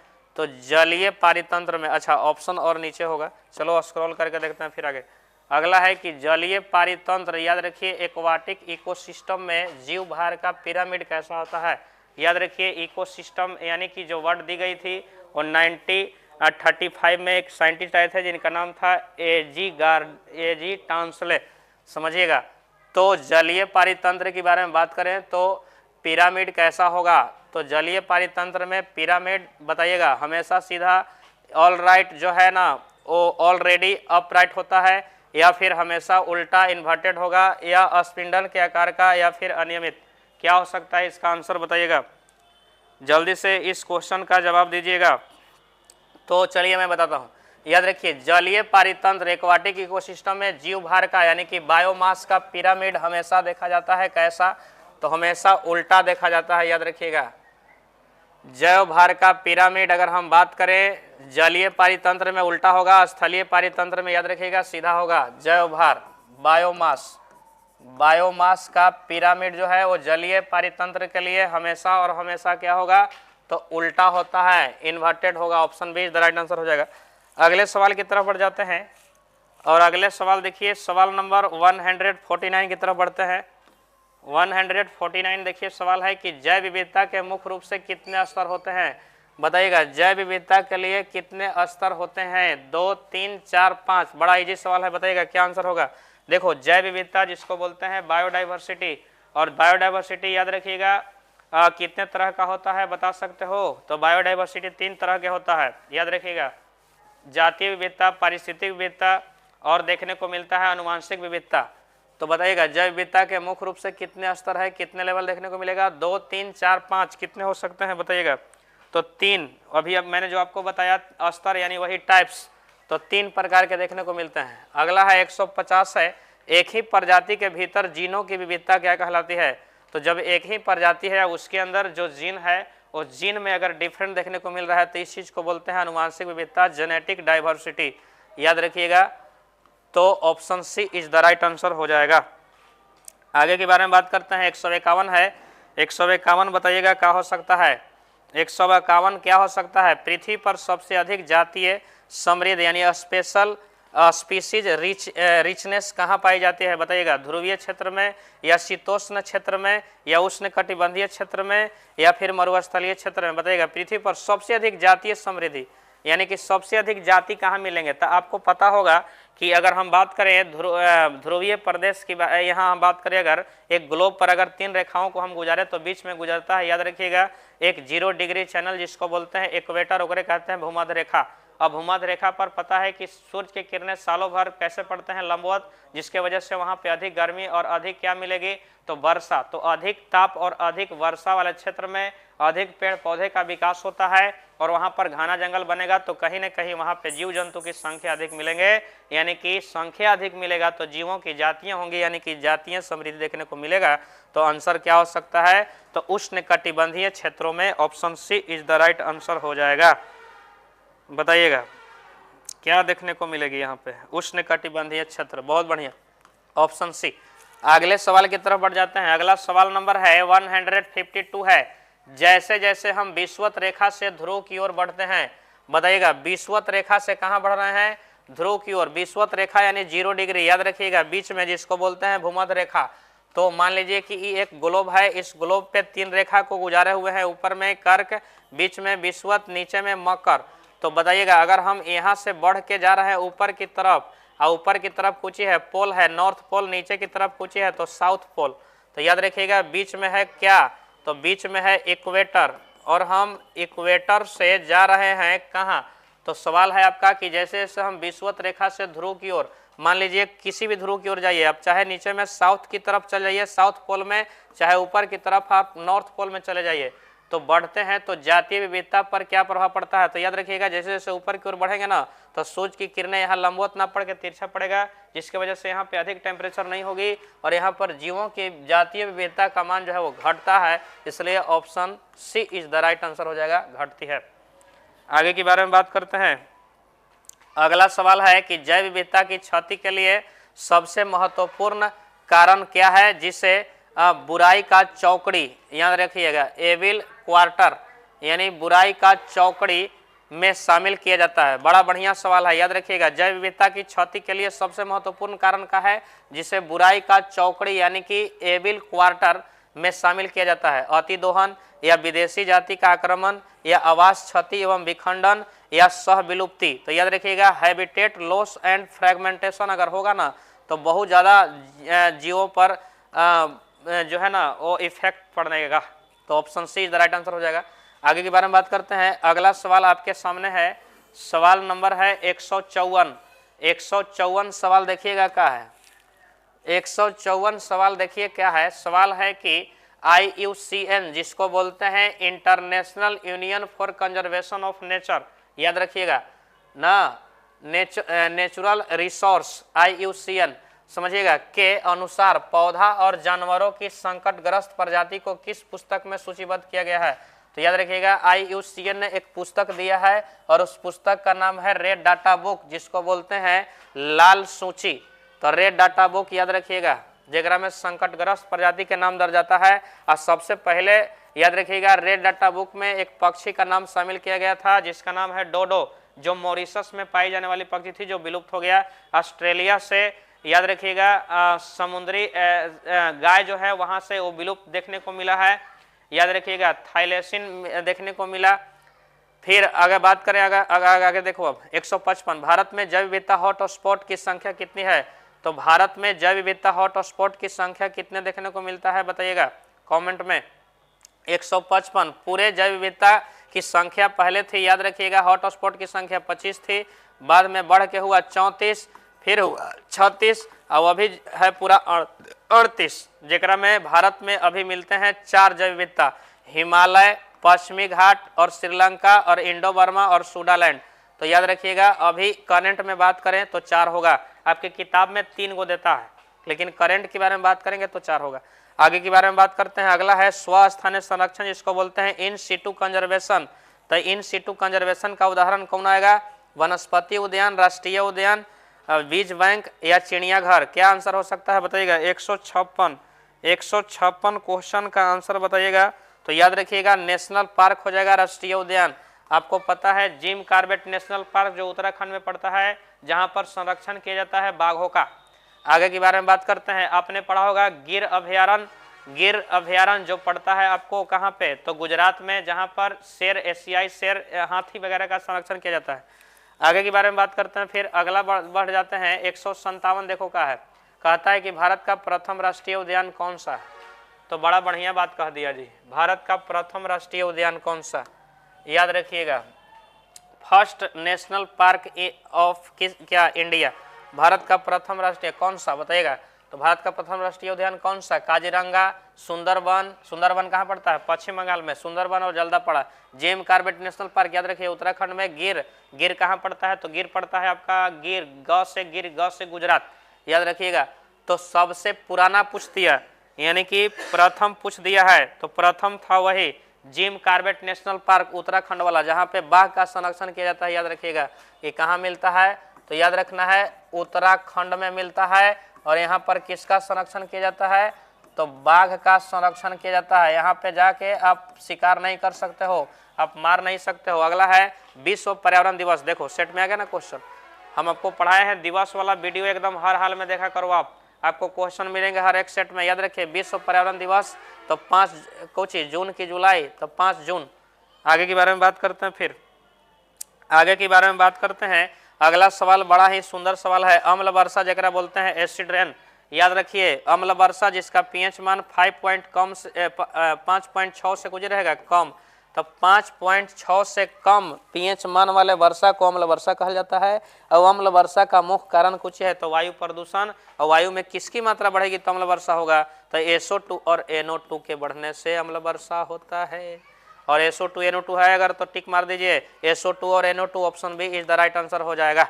आगे के बारे में बढ़ जाते हैं, फिर बात करते हैं 160 क्वेश्चन में आ गए हैं हम लोग जी। 170 को था, तो आप देखेंगे जल्दी जल्दी से 160 में आ गए, लगभग लास्ट में पहुंचने वाले हैं। और बताइएगा 160 क्वेश्चन है आपके सामने कि निम्नलिखित में से कौन सा द्वितीयक वायु प्रदूषक यानी सेकेंडरी एयर पोल्यूटेंट है। देखिएगा वायु प्रदूषक दो होता है, प्रदूषक वगैरह कहते हैं जगह कारण प्रदूषण होता है। प्रदूषण का मतलब है वो इस इन्वायरमेंट में कोई भी अवांछनीय पदार्थ का फैल जाना प्रदूषण कहलाता है। जैसे जल में अगर अवांछनीय पदार्थ आ गया तो जल प्रदूषण, वायु में आया तो वायु प्रदूषण, हाला गुदाल शोरगुल कर रहे हैं तो ध्वनि प्रदूषण जिसको नॉइज पोल्यूशन कहते हैं। का सर कहते हैं ना। आगे के बारे में बात कर, हाँ सर सामने नहीं है इसलिए पूछ दिए थोड़ा। आगे के बारे में बात करते हैं, फिर तो आगे देखिएगा अब आगे के बारे में बात करते हैं। तो देखिए अगर जब भी डायरेक्ट अगर कोई चीज निकलता है ना अपने नेचुरल वो रूप में, तो उसको बोलते हैं प्राथमिक। लेकिन वो प्राथमिक अगर किसी के साथ रिएक्शन करके और वो जो पॉल्यूटेंट बन जाता है ना, तो ओकरे बोलते हैं द्वितीयक। और याद रखिएगा द्वितीयक प्रदूषक का उदाहरण आ जाएगा आपका, कई बार पूछा गया सवाल है, प्रॉक्सी एसिटाइल नाइट्रेट, जिसको बोलते हैं शॉर्ट में PAN, पैन। बहुत सारे बच्चे इसको पेन पढ़ लेता है, नहीं, पैन है। आगे के बारे में बात करते हैं, अगला है, अगले के बारे में बात कर देते हैं फिर। और आगे देखो, अगला है कि बड़े शहर में वाहन से होने वाले प्रदूषण को नियंत्रित करने के लिए भारत सरकार द्वारा कौन सी गैस को प्रमुख ईंधन के रूप में बढ़ावा दिया जा रहा है। याद रखिएगा, बहुत बढ़िया चीज़ है ये। आपको पता है 1986 में जो आपका ये पर्यावरण संरक्षण अधिनियम जो पारित हुआ था, आपको पता होना चाहिए दिल्ली में सबसे पहले, चूंकि दिल्ली सबसे प्रदूषण इलाका में आता है, याद रखिएगा, तो वहाँ पे भारत सरकार ने कुछ उपाय लगाई थी। वहाँ पे गाड़ी जो चलते थे ना, ऑड नंबर के अनुसार चलते थे। मान लीजिए कि आज गाड़ी सम संख्या वाला चल रहा है तो कल विषम वाला चलेगा, इस तरह की स्थिति वहाँ पे हो गई थी। हालांकि आज भी कभी कभी देखने को मिलता है इस तरह की चीज़। अगर हम उन दिल्ली जैसे विकसित क्षेत्रों में अगर हम ले जा करके लाइकेन के पौधा लगाए तो नहीं लगेगा, क्योंकि वो वायु प्रदूषण में SO2 का इंडिकेटर होता है। और वहीं पर देन है कि आज जो भी CNG वाला गाड़ी चलाई जा रही है ना, वो वहीं से वो चीज़ हुआ था, याद रखिएगा, जिसको बोला गया यूरो, याद रखिएगा। तो CNG हो जाएगा। तो बड़े शहर में वाहन को से होने वाले प्रदूषण को नियंत्रित करने के लिए भारत सरकार द्वारा कौन सी गैस को, तो याद रखिएगा CNG, जरा बोलते हैं कंप्रेस्ड नेचुरल गैस, हिंदी में कहते हैं संपीड़ित प्राकृतिक गैस, जो एक प्रकार का प्राकृतिक गैस है। LPG भी प्राकृतिक गैस है। आगे के बारे में बात करते हैं, अगला है मोटर वाहन में उत्प्रेरक यानी कि परिवर्तक कैटेलिस्टिक कन्वर्टेड का उपयोग किसके नियंत्रण के लिए किया जाता है। बड़ा बढ़िया सवाल है, याद रखिएगा। स्वचालित वाहन ओकरे बोलते हैं, सेल्फ जिससे जो स्टार्ट होता है, बड़ी महंगा गाड़ी आवा है, वो गाड़ी में क्या रहता है, तो याद रखिएगा गाड़ी से जो धुआं निकलता है ना, ओकरा में लेड की मात्रा रहता है, शीशा की, तो उस शीशा की मात्रा को कम करता है और उसी को कहते हैं कैटेलिस्ट कन्वर्जेंट, जो याद रखिएगा तो काहे लगावल रहता है, तो याद रखना है कि उपयोग किसके नियंत्रण के लिए किया जाता है, जल प्रदूषण के, कि मृदा की, वायु की, शोर, तो वायु प्रदूषण को कम करने के लिए किया जाता है, याद रखिएगा। तो उसी को कहते हैं स्वचालित वाहन, सेल्फ से जो स्टार्ट होगा। आगे के बारे में बात करते हैं, 162 हो गया, 163 सवाल देखिए क्या है, बड़ा बढ़िया सवाल है। 163 है, 163 सवाल है कि अत्यधिक प्रदूषित जल में BOD, बहुत बढ़िया, बायोकेमिकल ऑक्सीजन डिमांड का मान क्या होता है। तो बताइएगा, अत्यधिक प्रदूषित अगर जल है तो BOD का मान क्या होगा, तो BOD बढ़ेगा, यानी BOD अधिक चाहिए। क्या है, क्योंकि BOD क्या है, तो ऑक्सीजन है, जो डिमांड करता है कौन, तो जल में उपस्थित जो भी जो कार्बनिक पदार्थ है उसको तोड़ने के लिए बैक्टीरिया इस्तेमाल करता है BOD का। तो कहीं ना कहीं बहुत अधिक, यानी अत्यधिक प्रदूषित जल में BOD का मान क्या होता है, तो BOD का मान बहुत अधिक होता है। तो option C is the right answer हो जाएगा। Option C is the right answer, बहुत अधिक, यानी कि BOD जब अधिक लग रहा है तो इससे पता चलता है कि जल बहुत ज़्यादा प्रदूषित है। अगर BOD कम लग रहा है तो मान लीजिए कि जल प्रदूषित कम ना है, एक होता है BOD और एक होता है COD, जरा बोलते हैं केमिकल ऑक्सीजन डिमांड, और एक होता है DO, जिसको बोलते हैं डिजॉल्व ऑक्सीजन, घुलनशील ऑक्सीजन। आगे के बारे में बात करते हैं, अगला है 164 है कि जलीय खाद्य श्रृंखला में DDT, जिसको बोलते हैं डाइफिनाइल DDT है, अच्छा DDT, हाँ, तो डाइफिनाइल डाइक्लोरो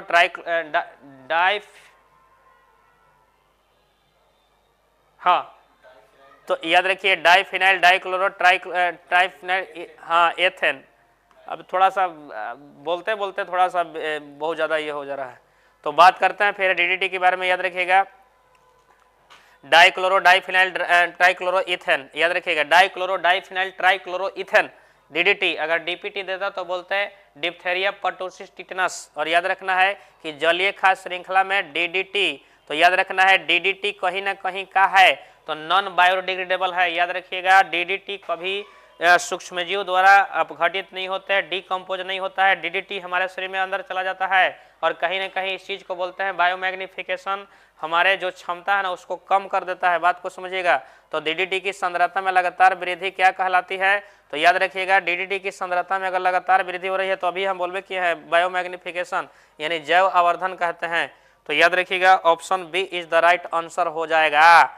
अगले सवाल की तरफ बढ़ जाते हैं, अगला है 165। 165 बताइएगा क्या होगा, 165 है कि किसी जल निकाय यानी वाटर बॉडीज में पोषक तत्व विशेषकर कुछ ही तो नाइट्रोजन और फास्फोरस।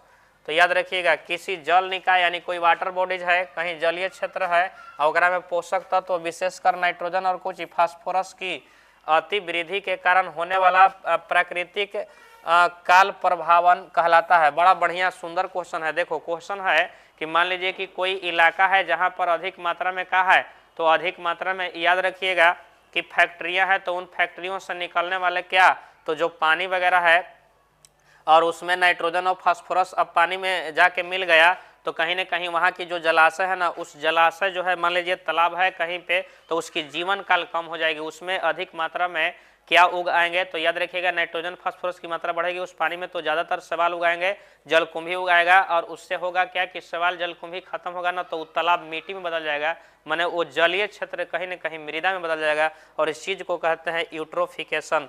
याद रखिएगा सुपोषण। तो option C is the right answer हो जाएगा। बड़ा बढ़िया सवाल है। आगे के बारे में बात करते हैं। फिर अगला है 166 सवाल आपके सामने देखिए क्या है कि ग्रीन हाउस गैस जिसको बोलते हैं हरित गृह कुछ गैस यानी हरित गृह गैस।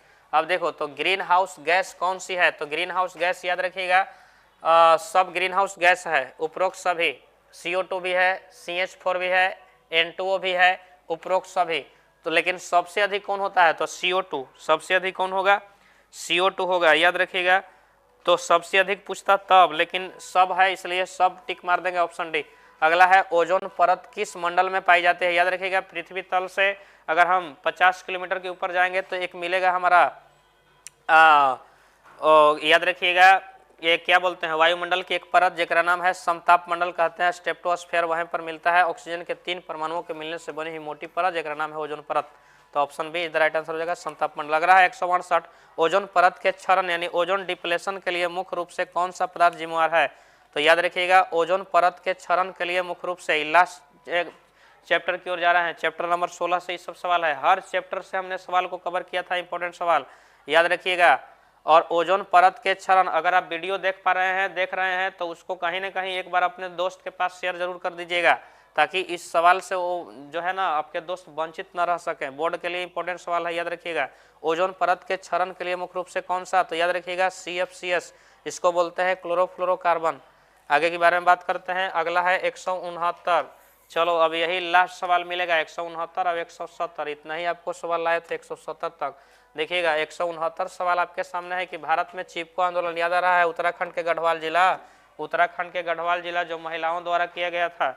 याद रखिएगा आंदोलन, हालांकि आंदोलन का नेतृत्व किए थे सुंदरलाल बहुगुणा। याद रखिएगा और कौन, तो एक और थे उनके साथ चंडी प्रसाद भट्ट, दोगो मिल करके। याद रखिएगा 1972 से 73 में आंदोलन किया गया था। याद रखिएगा चिपको आंदोलन जिसमें महिलाएं चिपक जा रही थी सब, तो कहीं ना कहीं वन संरक्षण से रिलेटेड है, इसलिए option C is the right answer हो जाएगा। इसी तरह से एक और आंदोलन की गई थी अमृता देवी बिश्नोई के द्वारा, जिसको बिश्नोई आंदोलन भी कहा जाता है। आप अगर पेड़ पौधे को बचा रहे हैं, अगर महिला है तो आपको सम्मानित किया जाएगा। बिश्नोई आंदोलन के तहत आपको जो है ना बिश्नोई पुरस्कार भी दिया जाता है। आगे के बारे में बात करते हैं। अगला लास्ट सवाल है और आपको याद रखिएगा लास्ट सवाल है कि विघटनीय यानी कि बायोडिग्रेडेबल और अभिघटनीय यानी कि नॉन बायोडिग्रेडेबल। याद रखिए बायोडिग्रेडेबल उस चीज को कहते हैं जो सूक्ष्मजीव के द्वारा क्या हो जाता है, तो खंडित हो जाता है, विखंडित हो जाता है। जैसे मान लीजिए टूट जाता है, जैसे मृत डेड बॉडी किसी इंसान का सूक्ष्मजीव के द्वारा वो भस्म हो जाएगा। जैसे सूती कपड़ा वो भी खत्म हो जाता है। जैसे अगर हम बात करें सब्जी के छिलका, जैसे अगर हम बात करें हाँ, तो ये सब जो भी चीज़ है ना ये सब बायोडिग्रेडेबल में आ जाता है। लेकिन कुछ पदार्थ ऐसे हैं जो लंबे समय तक प्रकृति में बना रहेगा और प्रदूषण को फैलाएगा, वो जल्दी खत्म नहीं होता है। जैसे DDT, जैसे अगर हम बात करें शीशा यानी कि लेड, जैसे अगर हम बात करें पारा यानी मरकरी, जैसे अगर हम बात करें तो आर्सेनिक, ये सब ऐसे ऐसे पदार्थ है जिसका डिग्रेडेबल नहीं हो पाता है, यानी नॉन बायोडिग्रेडेबल है। तो अपशिष्ट को पृथक्करण माने अलग ना, यानी कि सिपरेशन को क्या कहते हैं, तो बताइएगा क्या कहते हैं। इसको अलग करना क्या कहलाता है, रिसाइकलिंग कहलाएगा या कंपोजिस्टिंग कहलाएगा या भस्मीकरण या फिर लैंडफिल, क्या कहलाता है बताइएगा जल्दी से। इसका आंसर क्या होगा, तो याद रखिएगा हम उपयोग न कर रहे हैं माने विघटनीय पदार्थ और कुछ ही अभिघटनीय पृथक्करण कर रहे हैं उससे नए चीज को बनाने के लिए, तो उस चीज को बोलते हैं रिसाइकलिंग यानी कि पुनर्चक्रण। तो पुनः चक्रण द्वारा, जैसे मान लीजिए आपके घर में अगर टूट फूट गया कुर्सी उर्सी, उसको बेच देते हैं कबाड़ा वाला के पास, वो आगे जाके उसको रिसाइकलिंग प्रोसेस के द्वारा उसको नए रूप में बदल देता है। तो चलिए बहुत बहुत धन्यवाद सभी बच्चे को इतनी लंबे समय तक बने रहने के लिए। Thanks for watching.